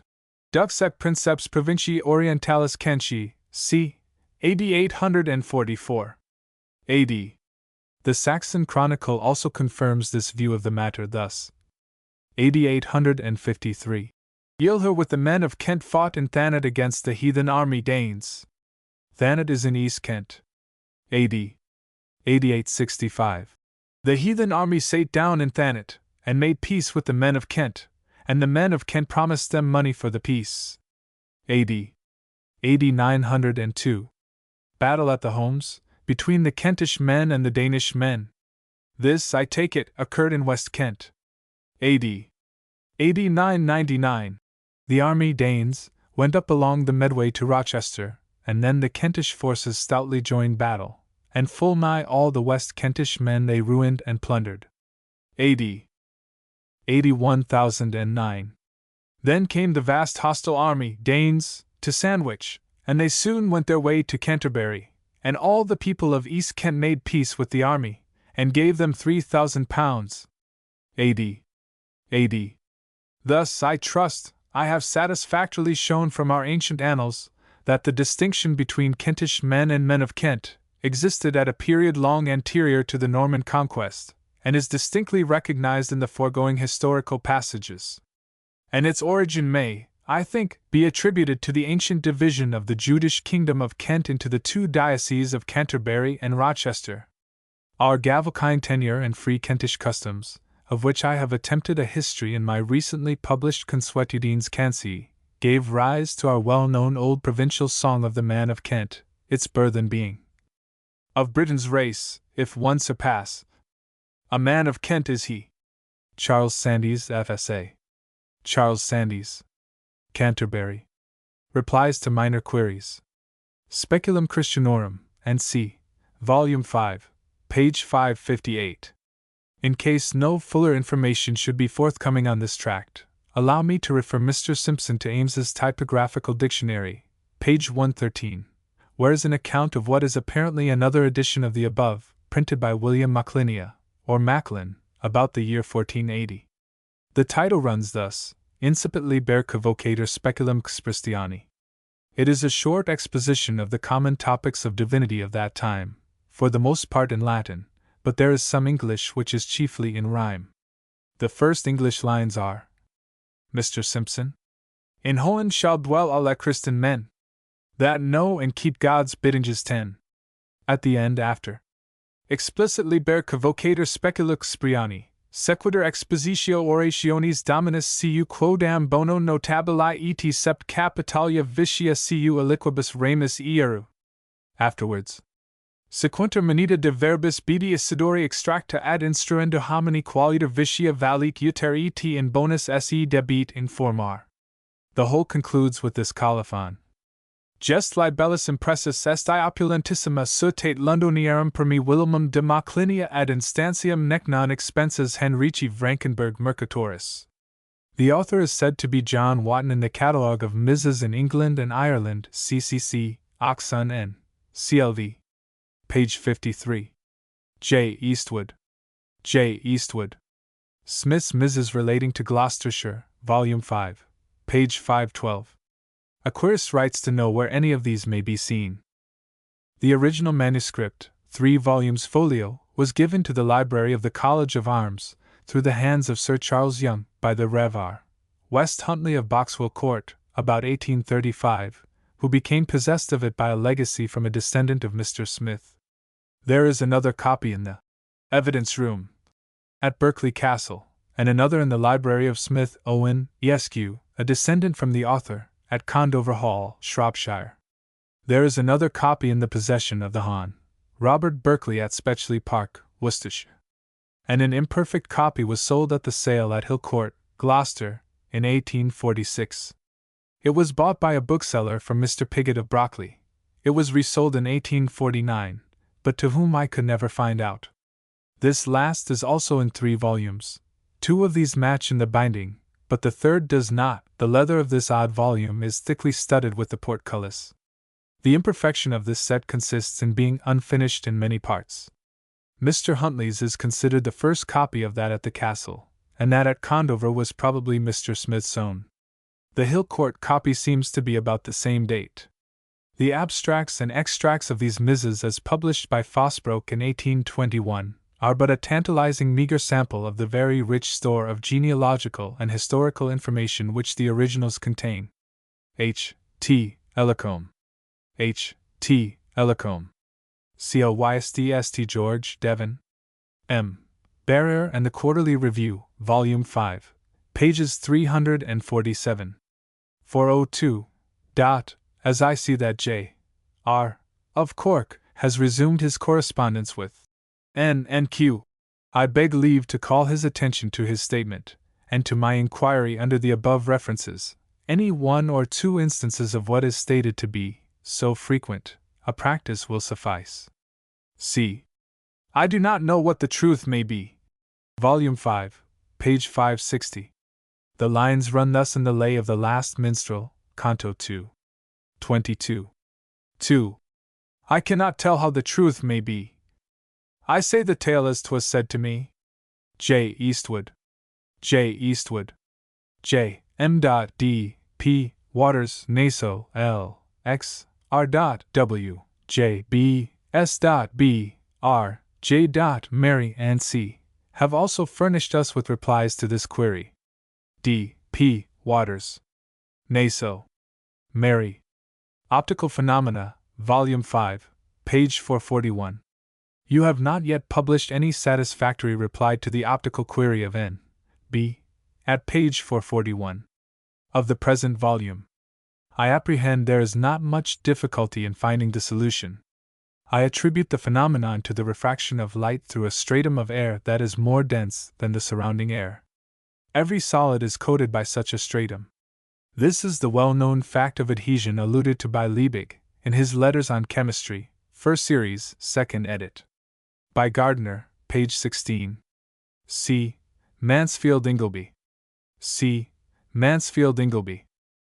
Stoop, Volume 5, page 560. In answer to the inquiry of Cuthbert Bede, I beg to inform him that an exterior stoop, in excellent preservation, is to be found on the outer wall of the south porch of Hungerton Church, Leicestershire. The inquiry confirms the belief I have always entertained, that examples of exterior stoops are rarely met with in the ecclesiastic architecture of England. Cuthbert Bede. K.T. K.T. Aylstone. Seventh Son of a Seventh Son, Volume 5, page 532. The note which appears in page 532 has induced me to look out a rare old printed copy of The Quack Doctor's Speech, which is in my possession, and which was spoken by the witty Lord Rochester, in character, and mounted on a stage. It is altogether a very humorous and lengthy address, partaking of the license of language not uncommon to the courtiers of that period, abounding in much technical phraseology, and therefore unsuited for an introduction into your pages in extenso.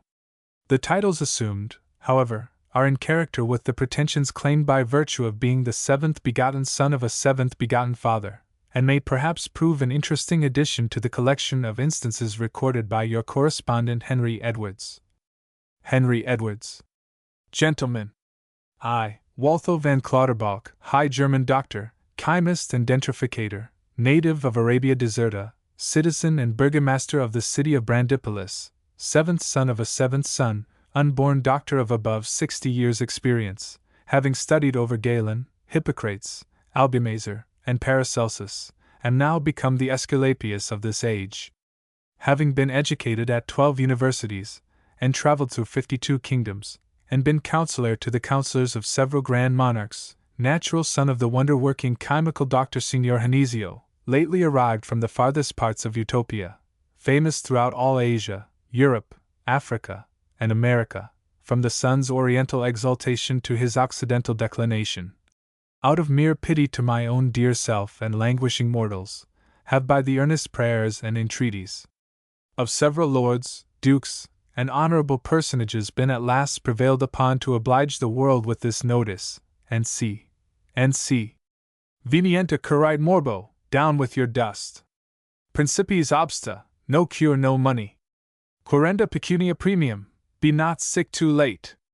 You that are willing to render yourselves immortal, by this paquet, or else repair to the sign of the Prancius, in vico vulgo dicto Radclifero, something southeast of Templum Dansicum, in the square of Profound Close, not far from Titter-Tatter Fair, and you may hear, see, and return reinfecta. K.T. Aylstone. At my father's school was a Yorkshire lad, who was to be educated classically, because he was intended for the medical profession. The cause assigned was that he was the seventh son of a seventh son. And the seventh son of a seventh son. Max the Bigstow Doctors. C. The Number 7, Volume 5, page 533. Mr. Henry Edwards is quite right in his conjecture that the number 7, so often used in the Old and New Testament, is generally put to mean several, many, or an indefinite number. Hence the number 7 was esteemed a sacred, symbolical, and mystical number. There were 7 gifts of the Holy Ghost, 7 days in the week, 7 sacraments, 7 branches on the candlestick of Moses, 7 liberal arts, 7 churches of Asia, 7 mysterious seals, 7 stars, 7 symbolic trumpets, 7 heads of the dragon, 7 joys and 7 sorrows of the Blessed Virgin, 7 penitential psalms, 7 deadly sins, 7 canonical hours, and c. Mr. Henry Edwards. Septenarius numerus est numerus universitatis, says J. de Voragine.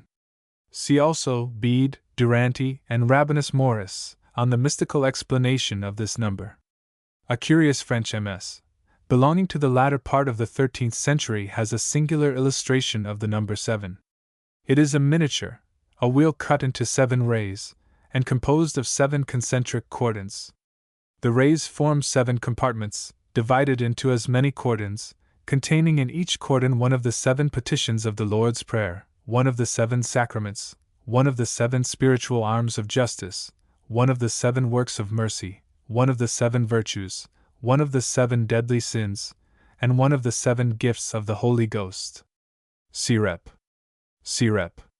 Commentators, Volume 5, pages 512. 570. The original verses are Young's. How commentators each dark passage shun, and hold their farthing candle to the sun. The love of fame, Satire 7. L.X.R. Banning or Baning Family, Volume 5, page 536. This surname is traced in Ireland on record from the time of Richard II, while the native annalists represent it with that Milesian prefix which old Alvari so ingraciously attaints. O dater ambiguous. These annalists mark Patrick O'Bainan, Bishop of Connor in 1152, and Gelasius O'Banan, Bishop of Clogher in 1316. The records that I have alluded to spell the name Bannon or Banent. In 1620 Creekanot, Bannon, was seized of lands in Ulster, and in the army raised for the service of King James, while in this country in 1689, William Bannon was a quartermaster in Colonel Nicholas Puzzle's regiment of horse. I have reason myself to know that 2 families of Bannon still exist here. John D'Alton, Dublin. Tortoiseshell Tom Cat, Volume 5, page 465. I always thought the tortoiseshell tom cat was an animal of very rare occurrence, but I was not aware, until I read the note of your correspondent W. R., that it was unknown in natural history. The late, and highly respected, Mr. John Bannister, familiarly called Jack Bannister, wrote, more than 40 years ago, a humorous and witty jeu d'esprit on this subject. This was composed for his budget, a species of entertainment from which the late Mr. Matthews took the idea of his At Home, an entertainment exhibiting a most extraordinary range of talent, and must be fresh in the memory of most of your readers. It supposes the auctioneer, Mr. Catseye, in the great room in Catteaton Street, and opens thus. Oh, what a story the papers have been telling us about a little animal of Wanrouse price. Who but an auctioneer would ever think of selling us for 200 yellow boys a trap for mice? N.C. Having humorously described the company assembled, and enlarged on the beauty and rarity of the animal, it thus concludes. Now louder and warmer the competition growing. Politeness nearly banished in the grand fracas. 233, going. Gone. Never cat of talents surely met avidly such a claw. E'en 9 or 10 fine gentlemen were in the fashion caught as well as ladies in their bidding for this purring piece of tortoise shell. And the buyer bore him off in triumph, after all the fun was done. And bells rang, as if Whittington had been Lord Mayor of London. mice and rats flung up their hats to find that cats so scarce were. And mouse-trap makers raised their prices cent per cent. M. W. B. A Tombstone Cut by Baskerville, Volume 5, page 209. A correspondent complains that on visiting Edgbaston Church he was unable to obtain a sight of the tombstone, which he much wished to see. Since I read his note, I have met with the following, which I copy from Pye's Modern Birmingham, 1819. After speaking of a monument in Handsworth Church, Birmingham, to the late Matthew Bolton, the writer proceeds. The other is a humble tombstone, remarkable as being one of the last works cut by his own hand, with his name at the top of it, of that celebrated typographer Baskerville. But this, being neglected by the relations of the deceased, has been mutilated, although the inscription is still perfect, but so much overgrown with moss and weeds, that it requires more discrimination than falls to the lot of many passing travelers, to discover the situation of this neglected gem. To those who are curious, it will be found close to the wall, immediately under the chancel window. This precious relic of that eminent man is deserving of being removed at the expense of the parish, and preserved with the greatest care, withinside the church. There is only one other of his cuttings known to be in existence, and that has lately been removed and placed withinside the church at Edgbaston, which is subsequently thus described. There was in this churchyard a gravestone cut by the hands of the celebrated typographer Baskerville, which is now removed and placed withinside the church. The stone being of a flaky nature, the inscription is not quite perfect, but whoever takes delight in well-formed letters may here be highly gratified. It was erected to the memory of E.D.W. Richardson, idiot, who died September 21, 1728, with the following inscription: If innocents are the favorites of heaven, and God but little asks where little's given, my great Creator has for me in store eternal joys. What wise man can have more? I am sorry I cannot just now give any further information, but hope this note will be new to some of your readers, and interesting to all. Este. Shakespeare, Tennyson, and C. Volume 5, page 492. The editorial note has supplied the Latin parallel, but not the origin and reason of the idea. This Koenig's note to Persius I. 40 will do. I. Nascentervioli, hoc in videtur natum esse quod vetters tumulos mortuorum sparsis floribus et caralis solbant ornate, pertinebat hoc ad religionum manium, ca, ut putabater, libationibus annuis, coronis, floribus, cet delectabanter. This is the first step. Further, beatissima mortri conditio, cui vel natura ipsa inferias agit, floribus in tumulo spont nascentibus, videtur indicare. Lastly, videtur quoque privata non illorum opinio fuis, cinerum in floris mutari, it contingere non nisi probis ac pulchris, and hall. Lat. Ex fabulis hierum in floris post mortem mutatorum fortas nada. This last, and deepest thought, is that seized on by Shakespeare and Tennyson. Koenig gives many parallels. A.A.D. Rhymes and Places, Volume 5, pages 293, 374, 500, 547. The following rhymes, if so they can be termed, respecting the exploits of a certain giant named Bell, and his wonderful sorrel horse, whose leaps were each a mile long, are, or were a few years since, prevalent in this neighborhood among the inhabitants of the villages therein mentioned. The legend has been noticed by Peck. Mount Sorrel he mounted at, Rodley he rode by, one leapt he leaped o'er, at Burstall he burst his gall, and Belgrave he was buried at. Leicesteriensis. Return. Now Rothley. Return. Now Wanlip. The following I had years ago from a Buckinghamshire gentleman. Traying, Wing, and Ivinghoe. 3 dirty villages all in a row, and never without a rogue or two. Would you know the reason why? Leighton Buzzard is hard by. J. Eastwood. Birthplace of Josephine, Volume 5, page 220. Mr. Breen's able and interesting note seems to establish beyond dispute that Josephine was born in St. Lucia, and not, as is commonly supposed, in Martinique. Mr. Breen's? But can Mr. Breen, or any other of your correspondents, speak to this still more curious query, whether or no she had African blood in her veins? I heard it confidently asserted lately by a gentleman of high standing on this island, who has business relations with Martinique, that such was the case, and that either the grandmother or great-grandmother of the Empress was a negress slave. He had the fact, he said, on good local authority, and appeared satisfied in his own mind of the truth of the statement. The sudden and surprising elevation of her grandson gives some interest to the inquiry. Mr. Breen? A. Kerr. A. Kerr. Antigua. The Curse of Scotland, Volume 1, pages 61. 90, Volume 3, pages 22. 253, 423. 483. There is a common expression made use of at cards, which I have never heard any explanation of. I mean the 9 of diamonds being commonly called the Curse of Scotland.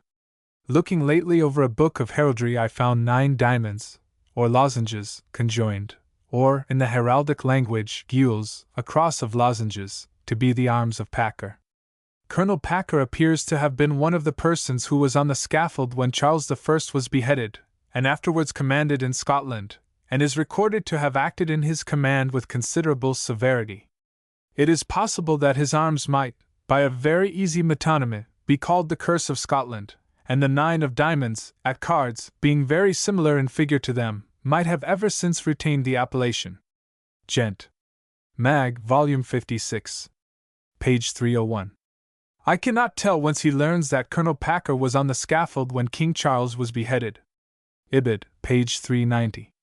When the Duke of York, a little before his succession to the crown, came to Scotland, he and his suite introduced a new game, they're called Comet, where the 9th of diamonds is an important card. The Scots who were to learn the game felt it to their cost, and from that circumstance the 9th of diamonds was nicknamed the Curse of Scotland. Ibid. Page 538. The 9 of diamonds is called the Curse of Scotland because it is the great winning card at Comet, which was a game introduced into Scotland by the French attendants of Mary of Lorraine, Queen of James V., to the ruin of many Scotch families. Ibid. Page 968. The explanation supplied by the game of Pope Joan is doubtless the correct one. Good luck. Good luck. Waller Family, Volume 5, page 586.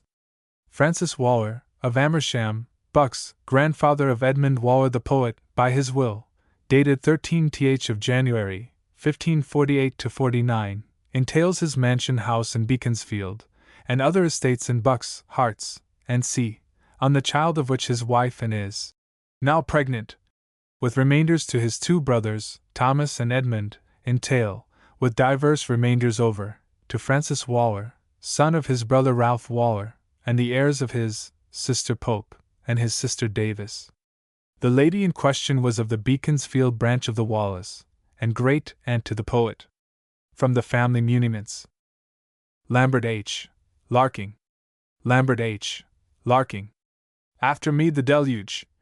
Volume 3, pages 299. 397. The modern, whoever he may be, can only lay claim to reviving this proverb of selfishness, which was branded by Cicero long ago.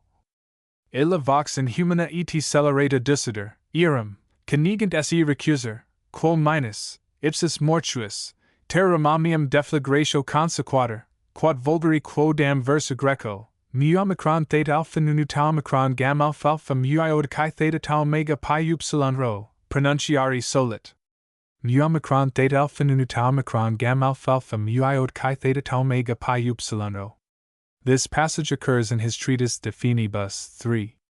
19, Volume 14, page 341.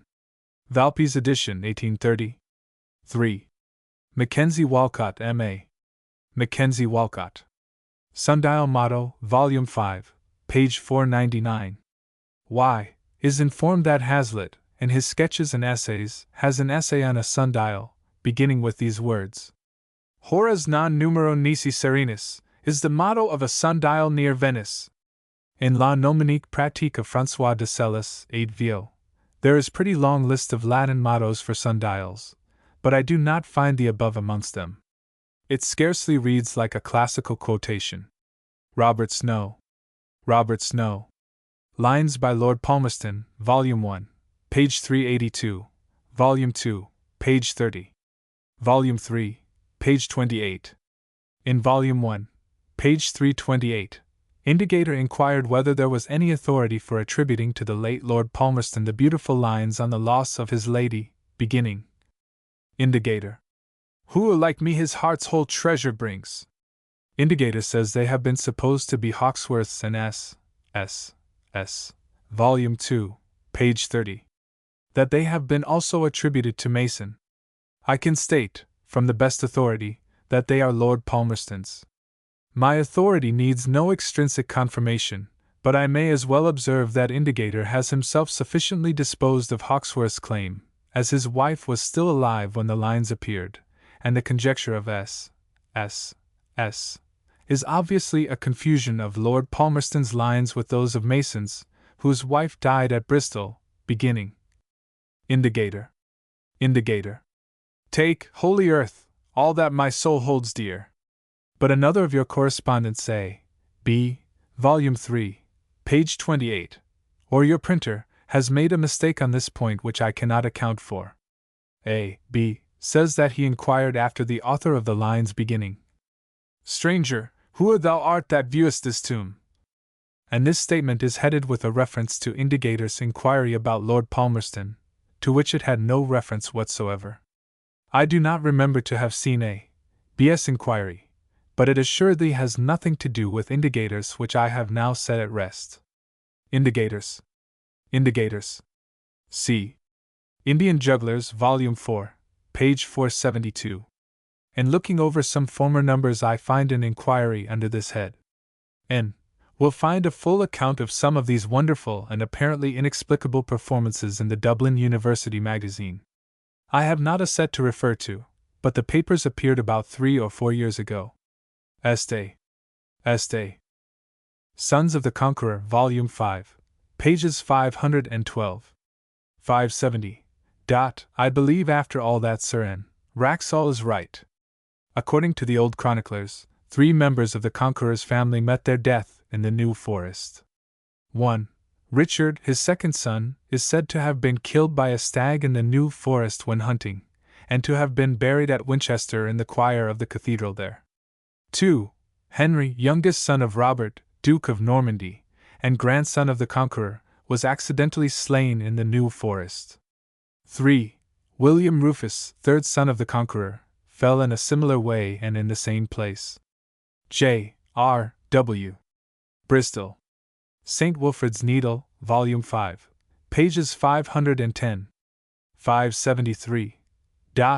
A very interesting account of this curious crypt beneath the central tower of Ripon Cathedral will be found in a pamphlet published 12 years ago, entitled Sepulchria Romanis Constructi Infra Ecclesiam S.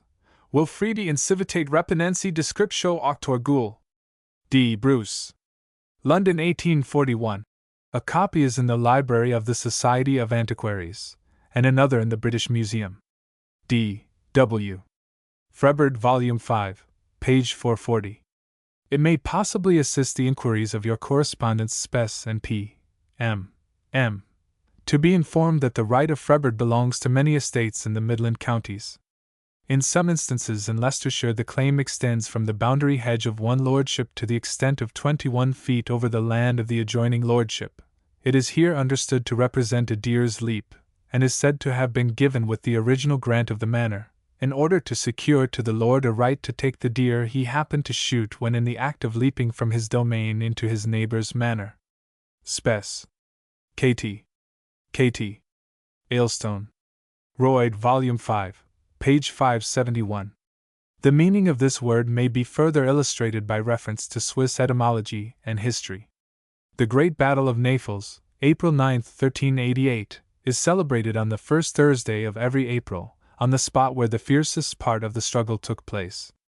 Mount Rudi, the meadow where the liberators of Switzerland met, on the lake of the Four Cantons, and opposite Brunner, is called the Rutli, both words being derived from a common root of common use in the formation of names in German Switzerland, Rutten de Fritcher.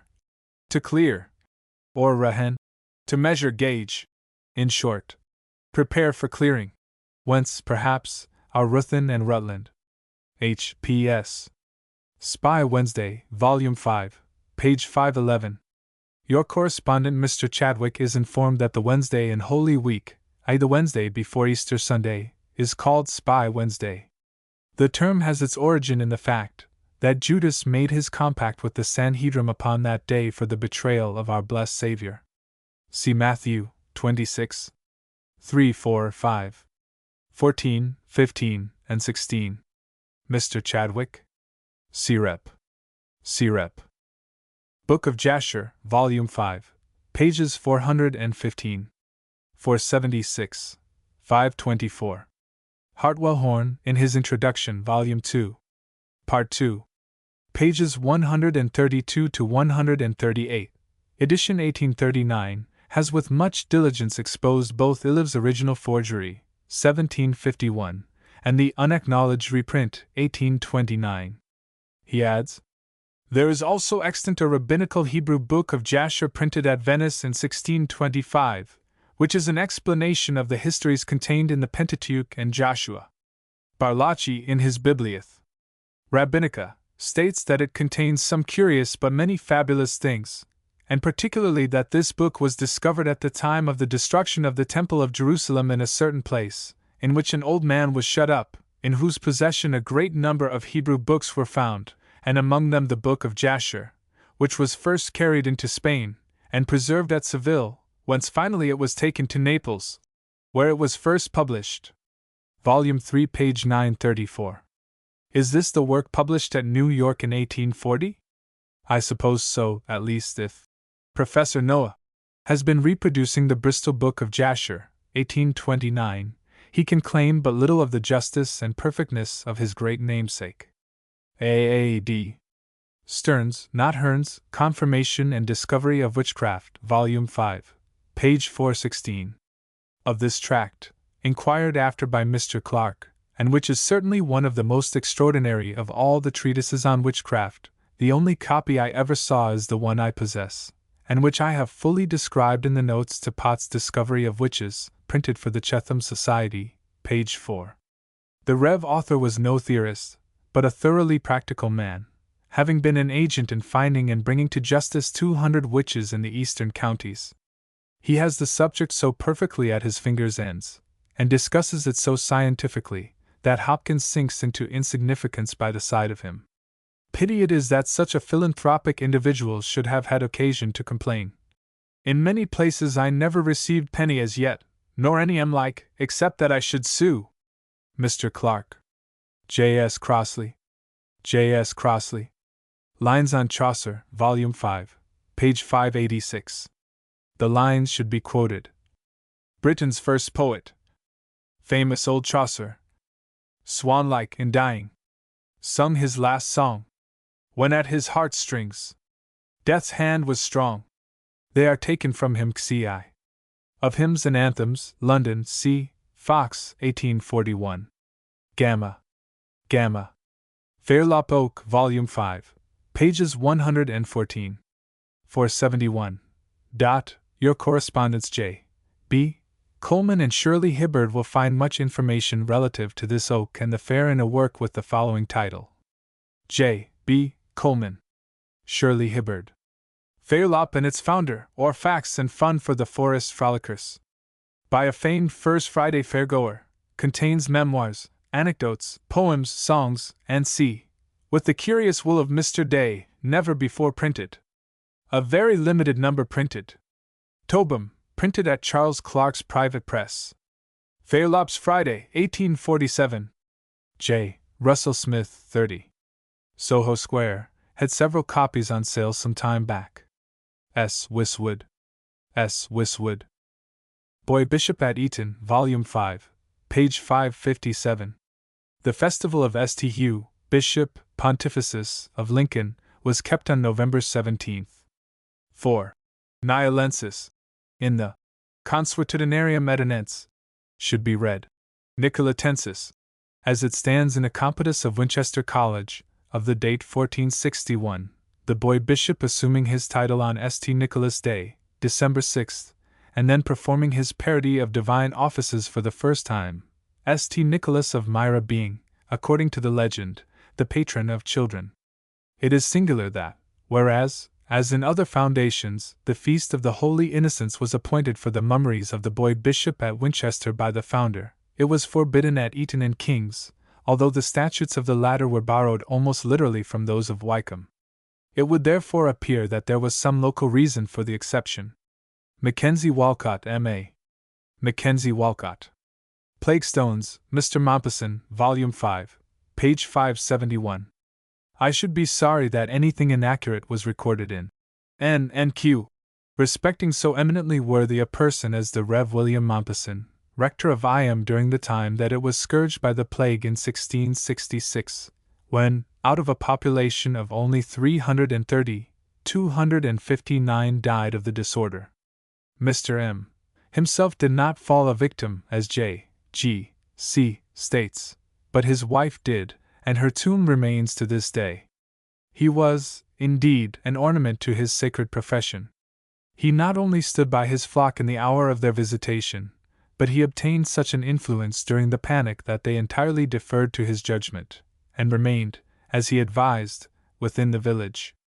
He preached to them on Sundays in the open air from a sort of natural pulpit in the rock, now called Cucklet Church, and he established the water troughs, or plague stones, into which the people dropped their money, in payment for the victuals that were brought to them from the surrounding country.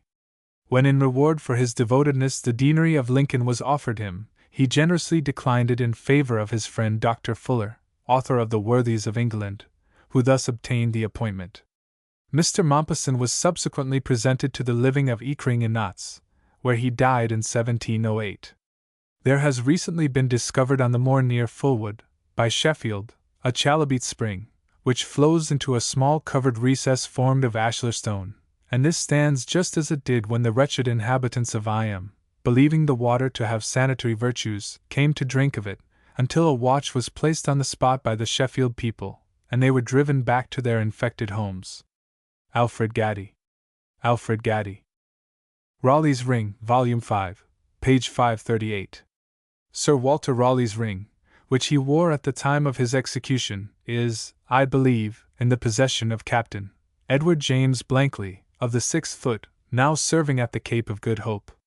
It is an heirloom in the Blankley family, of which Captain Blankley is the senior representative, who are directly descended from Sir Walter, and have in their possession several interesting relics of their great ancestor, viz. a curious teapot, an estate paper box of iron gilt and red velvet. A descendant of Sir Walter's. A descendant of Sir Walter's. Pandect, an entire copy of the Bible, Volume 5, page 557. Your correspondent C.H. has noticed this word. I send you a short account of the Irish Misses in the Bodleian Library, which I laid some time ago before the Royal Irish Academy, and which is printed in their Proceedings, Volume 5, page 162. I have there noticed a curious work by Yengus Sealda, or Yengus de Culdee, a writer of the 8th century, in which the word pandect, or, as the Irish scribe spells it, pantect, is used in the same sense as that in which Alcuin employs it, for the Bibliotheca, or Bible of St. Jerome. I have marked the passage, pages 9 and 10, of the enclosed paper, which if you think it worth while you may insert. But perhaps it may be enough to refer your readers to the above-mentioned volume of the Proceedings of the Royal Irish Academy. J.S.H. Todd. J.S.H. Todd. Trin. Call. Dublin. Miscellaneous. Notes on Books, etc. If among the writers of the present day there is one whose opinion with regard to Robin Hood and the cycle of ballads of which that renowned outlaw is the hero would be looked for with anxiety and received with respect, it is the Rev. Joseph Hunter, a gentleman in whom are happily combined that thorough historical and antiquarian knowledge, and that sound poetic taste which are required to do justice to so interesting a theme. The announcement, therefore, that the fourth of Mr. Hunter's critical and historical tracts is entitled The Great Hero of the Ancient Minstrelsy of England, Robin Hood. His period, real character, and investigated, and perhaps ascertained, will be received with welcome by all who rejoice that the world was very guilty of such ballads some 3 ages since, and who, loving them and their hero, would fain know something of the history on which they are founded. Mr. Hunter dissents, and we think rightly, from 2 popular and recent theories upon the subject, the one, that which elevates Robin Hood into the chief of a small body of Saxons impatient of their subjection to the Norman rule, the other, that which reduces him to one among the personages of the early mythology of the Teutonic people. Mr. Hunter, on the other hand, identifies him with one Robin Hood, who entered the service of Edward II a little before Christmas 1323, and continued therein somewhat less than a 12-month. Alas, then, said good Robin, alas and well a woo, if I'd really longer with the kinge, sorrow while me slow. And the evidence which he adduces in favor of our popular hero having been one of the contrarieties of the reign of the second Edward, and the coincidences which he points out between the minstrel testimony of the little jest and the testimony of records of different kinds and lying in different places, will, we are sure, be read with great interest even by those who may not think that our author has quite succeeded in unmasking the genius of those olden times. Richmondshire, its ancient lords and edifices, a concise guide to the localities of interest to the tourist and antiquary, with short notes of memorable men by W. Hilton Longstaff, is a pleasant, chatty, and amusing guide to a beautiful locality, which the author describes as the capital of a land whose riches of romance are scarcely exceeded by any other in England, the chosen seat of its own earls, the Scropes, Fitzhughs, Marmions, and those setters up and pullers down of kings, the richest, noblest, and most prudent race of the north, the lordly Nevilles, and which as such may well tempt the tourist and antiquary to visit it during the coming autumn. Those who do will find Mr. Longstaff's little volume a pleasant companion. Books received. The second volume of Charlotte A.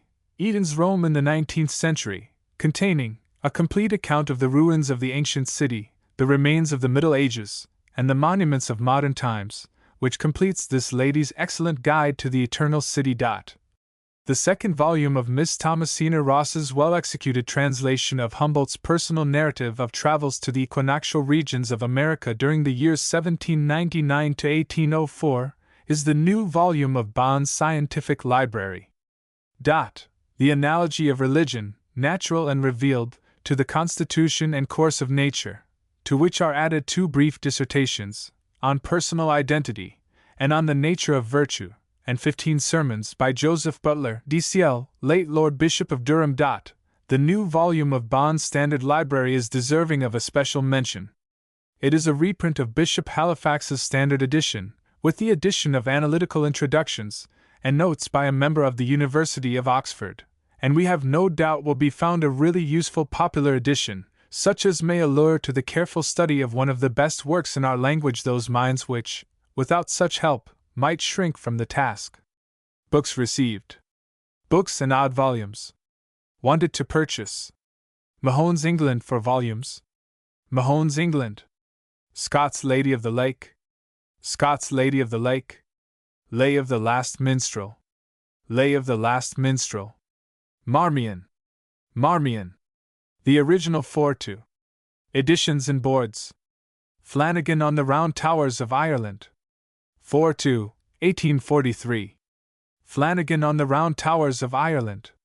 A narrative of the proceedings in the Douglas cause. London, Griffin. 8 Vio, 1767. A narrative of the proceedings in the Douglas cause.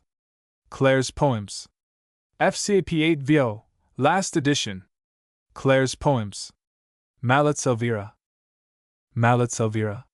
Magna Carta, a Sermon at the Funeral of Lady Farewell, by George Newton.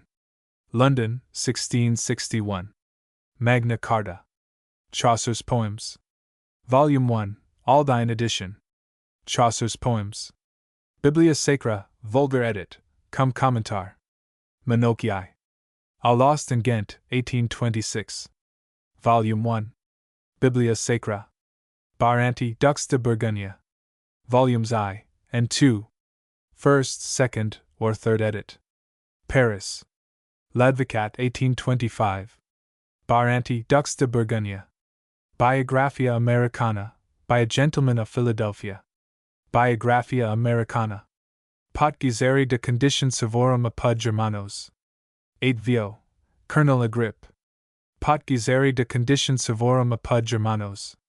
The comedies of Shadwell may be had on application to the publisher of N&Q. The comedies of Shadwell. Asterisk letters, stating particulars and lowest price, carriage free, to be sent to Mr. Bell, publisher of Notes and Queries. 186. Fleet Street. Mr. Bell. Notices to correspondence. Replies received. Optical phenomenon. The number 7, exterior stoop, several, etymology of fetch and haberdasher, passage in As You Like It.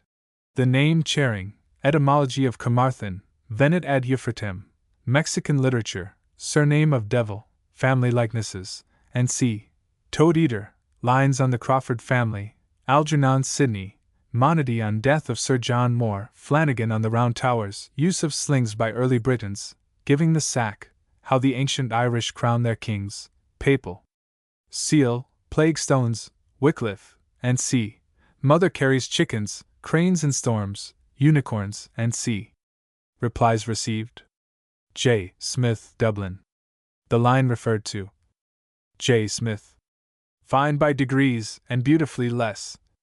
Is from Prior's Henry and Emma. See for further illustration of it. N&Q. Number 69, page 154. L. H. I. T. will find much illustration of the oft-quoted passage from Sterne. God Tempers the Wind. In our first volume, pages 211, 236, 325, 357, 418. W. CLS query respecting a remarkable experiment in our next Lines on English History. We have forwarded to an English mother one of the copies so kindly sent by E. C. One we retain for our own use. The lines forwarded by Soarg are very generally known, not so those inquired by Maris, beginning. Lines on English History. An English Mother. Soarg. Maris. William, and Henry and Stephen. And Henry II, to make the first even. And of which we should be very glad to receive a copy. B. We shall be very glad to see the éter to which our correspondent refers. H. P. S. who inquires for the author of Tempora Mutantur, and C. is referred to our first volume, pages 234, 419. S. Richard II. Inherited the White Hart as a badge from his mother Joan, the fair maid of Kent. The red rose was the badge of Henry IV. Surnames? We have forwarded the curious list sent us by ACM, and the notes by Miss Bockett and E. H. A. to Mr. Lower. Surnames? Miss Bockett. Mr. Lower. Errata. Page 477. Colonel 1. L. 43. And 46. 4. Marco and C's. Red. Marco UC's. L. 51. For Montag and Red. Montag U. Colonel 2L. 1. For Robert I. Red. Robert O. Errata. Western Life Assurance and Annuity Society. 3. Parliament Street, London. Founded AD 1842. Directors: H. Edgeworth Bicknell, Esq. William Cabell, Esq.T. Summers Cox, June Esq. MPG. Henry Drew, Esq. William Evans, Esq. William Freeman, Esq. F. Fuller, Esq.J. Henry Goodhart, Esq.T.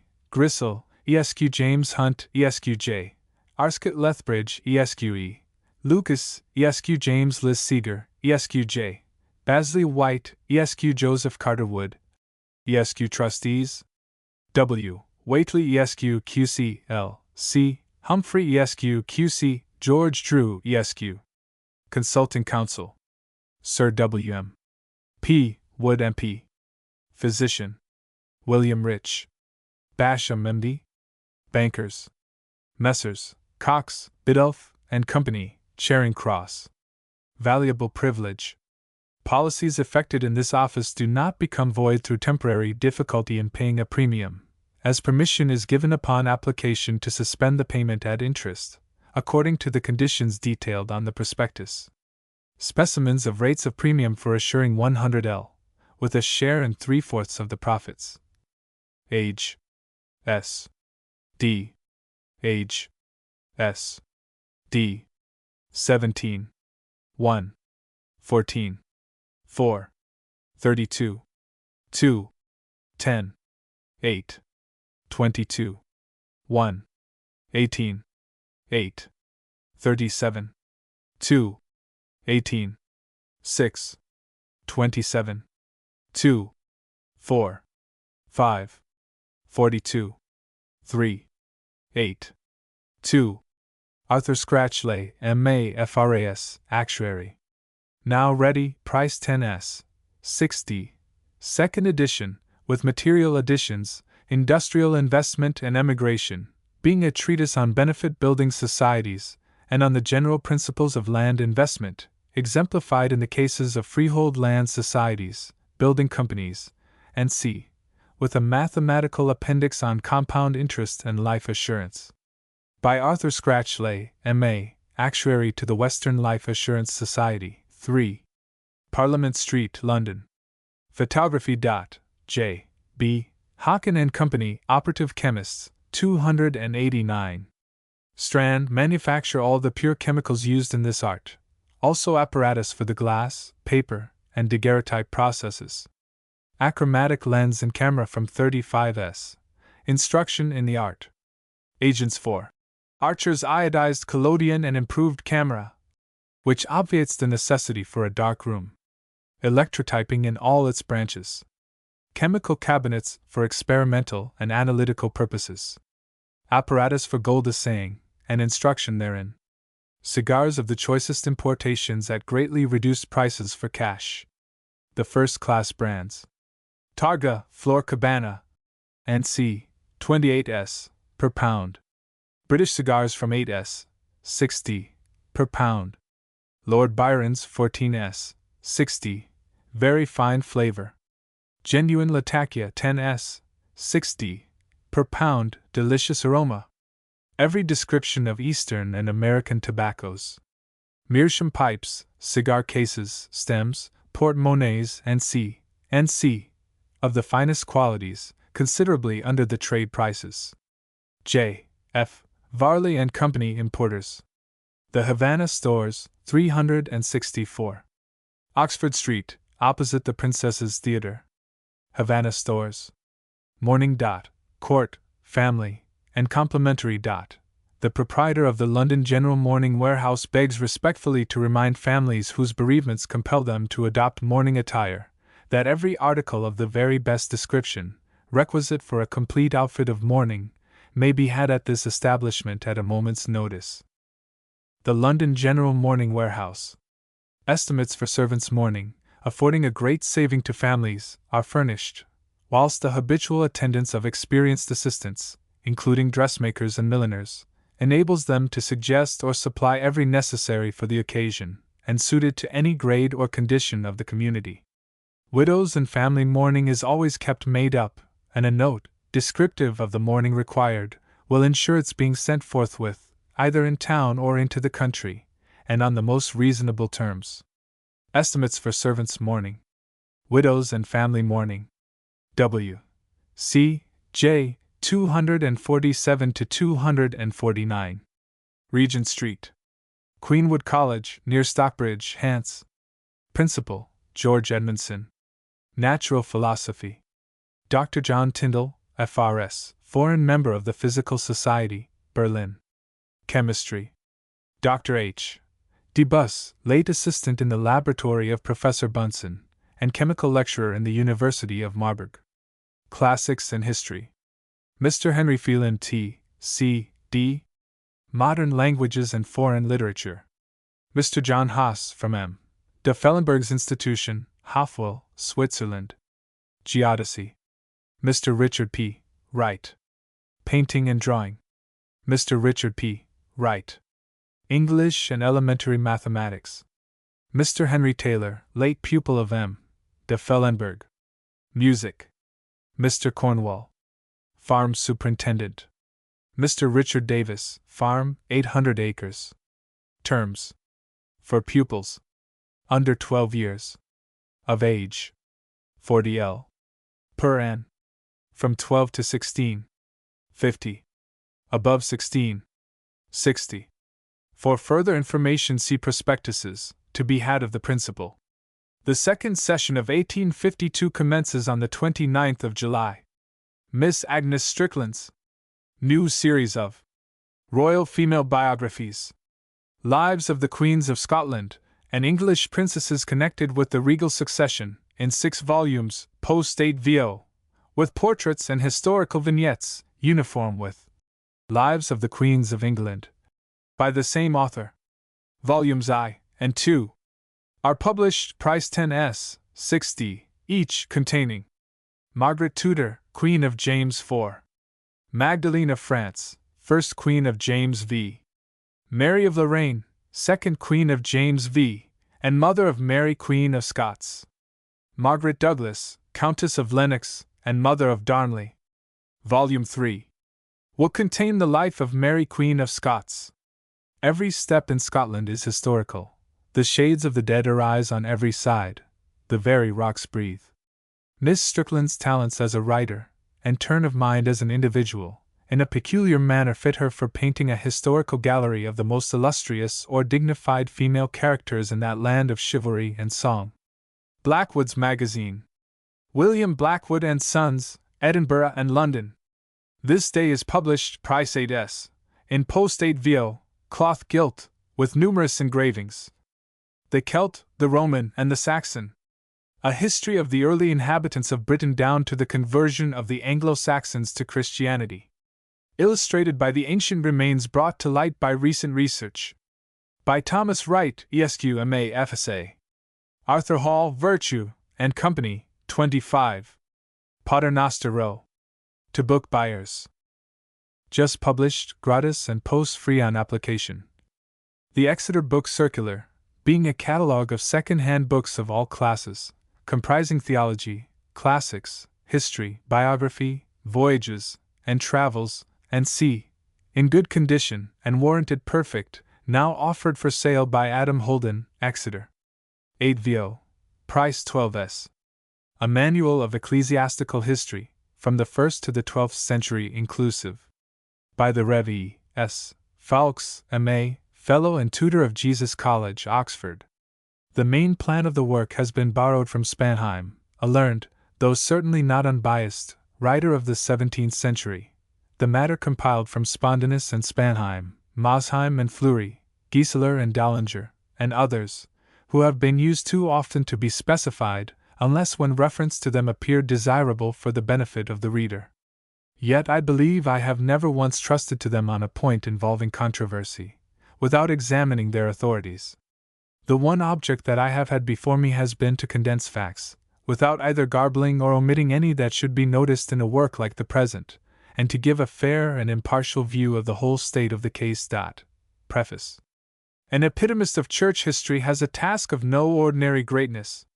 He must combine the rich faculties of condensation and analysis, of judgment in the selection of materials, and calmness in the expression of opinions, with that most excellent gift of faith, so especially precious to church historians, which implies a love for the Catholic cause, a reverence for its saintly champions, an abhorrence of the misdeeds which have defiled it, and a confidence that its truth is great, and will prevail. And among other qualifications which may justly be attributed to the author of the work before us, this last and highest is particularly observable. He writes in a spirit of manly faith, and is not afraid of facing the horrors and uncertainties, which, to use his own words, are to be found in church history. From the Scottish Ecclesiastical Journal, May, 1852. John Henry Parker, Oxford, and 377. Strand, London. The History of the Painters of All Nations. Now ready, the first part of a magnificent work in quarto, under the above title, printed on the best paper, and produced in the most perfect style of typography, containing the life of Murillo, with a portrait, and 8 specimens of his choicest works, including the Conception of the Virgin, lately purchased by the French government for the sum of 23 for 40L. This beautiful work, to the preparation of which many years have already been devoted, will comprise the lives of the greatest masters of the Flemish, Dutch, Italian, Spanish, English, French, and German schools, with their portraits and specimens of their most celebrated works, from drawings and engravings by the first artists of England and France. The editorship of the work has been confided to Mr. M.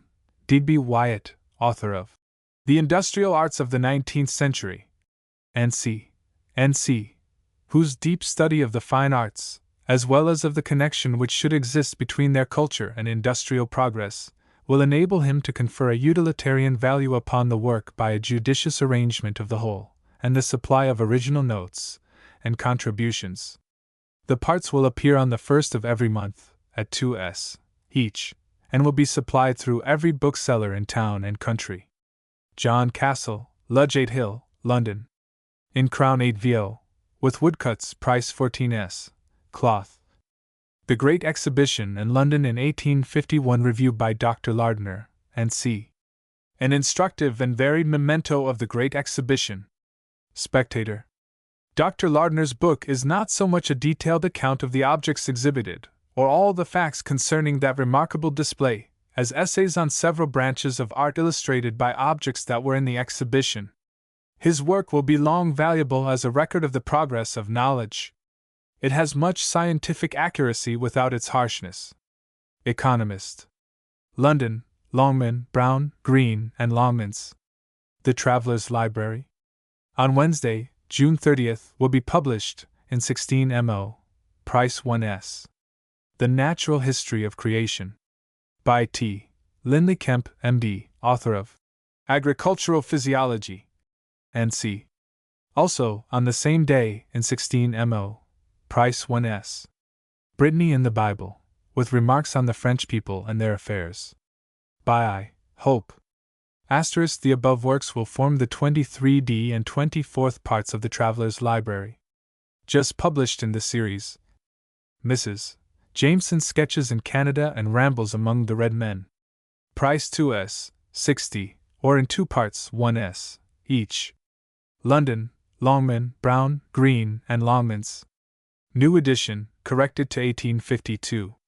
Just published, in 1 volume 8vo, with woodcuts, price 3l, cloth, or 3l, 5s, half-bound in Russia, with flexible back. Brandy's Dictionary of Science, Literature, and Art, 2nd edition, corrected, with a supplement, containing numerous additions, together with the chief scientific terms, processes, and improvements that have come into general use since the publication of the first edition. Asterisk, the supplement may be had separately, price 3s. 60. Professor Brandy's valuable dictionary has reached a 2nd edition, and is rendered still more valuable by a supplement, which extends the original 1,343 pages to nearly 100 more, in which some of the latest discoveries are very fully treated of. We may cite, for instance, the accounts given of the screw propelling power and the tubular bridges. Examiner. London, Longman, Brown, Green, and Longmans. In 1 volume, medium 8vo, price 14s. Cloth. Dr. Roget's Thesaurus of English Words and Phrases, classified and arranged as to facilitate the expression of ideas and assist in literary composition. There cannot be the slightest doubt that, upon the whole, it is one of the most learned as well as one of the most admirable contributions that have been made to philology in this country since the Hermes of Harris, and the Diversions of Pulley by Horne Tooke. Observer. Dr. Roget's Thesaurus will be found a most useful supplement to our ordinary English dictionaries. Its value will be most recognized by those who are best acquainted with the language, and best practiced in its use. The mere arrangement of the groups of words, unaccompanied by definitions, suggests often various ideas associated with the different expressions. In such practical operation as translation from a foreign language, the utility of such a thesaurus is obvious. Literary Gazette. The man who in writing cannot find the fit word to express a thought may, if it please him, take down Dr. Roget's Thesaurus, look for the class containing any word of similar idea, and there he will find a miscellaneous collection, as complete as the compiler could make it, of words and phrases from which he may employ his tact to pick the syllables that suit him best.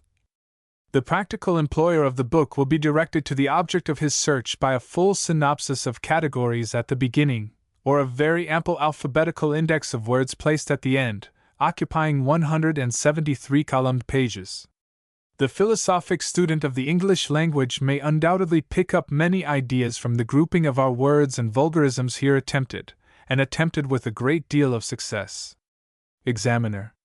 London, Longman, Brown, Green, and Longmans. Bookplates. Heraldic queries answered, family arms found, and every information afforded. Drawing of arms 2s, 60, painting ditto 5s, bookplate crest 5s, arms, NC, from 20s, crest on card plate, and 100 cards 8s, queries answered for 1s, Saxon, medieval, and modern style bookplates. The best authorities and MS. Books of 35 years' practice consulted. Heraldic stamps for linen or books, with reverse ciphers and crests. Apply if by letter, enclosing stamps or post office order, to James Friswell, son-in-law to J. Rumley, publisher of The Crest Book. Heraldic illustrations, Heraldic engraver, 12. Brook Street, Holborn. Fool's Cap 8vo. Price 6s. The Practical Working of the Church of Spain. By the Rev. Frederick Merrick, M.A., Fellow of Trinity College, Oxford. Pleasant meadows, happy peasants, all holy monks, all holy priests, holy everybody. Such charity and such unity, when every man was a Catholic. I once believed in this utopia myself, but when tested by stern facts, it all melts away like dream. A. Welby Pugin. The revelations made by such writers as Mr. Merrick in Spain and Mr. Gladstone in Italy have at least vindicated for the Church of England a providential and morally defined position, mission, and purpose in the Catholic Church. Morning Chronicle.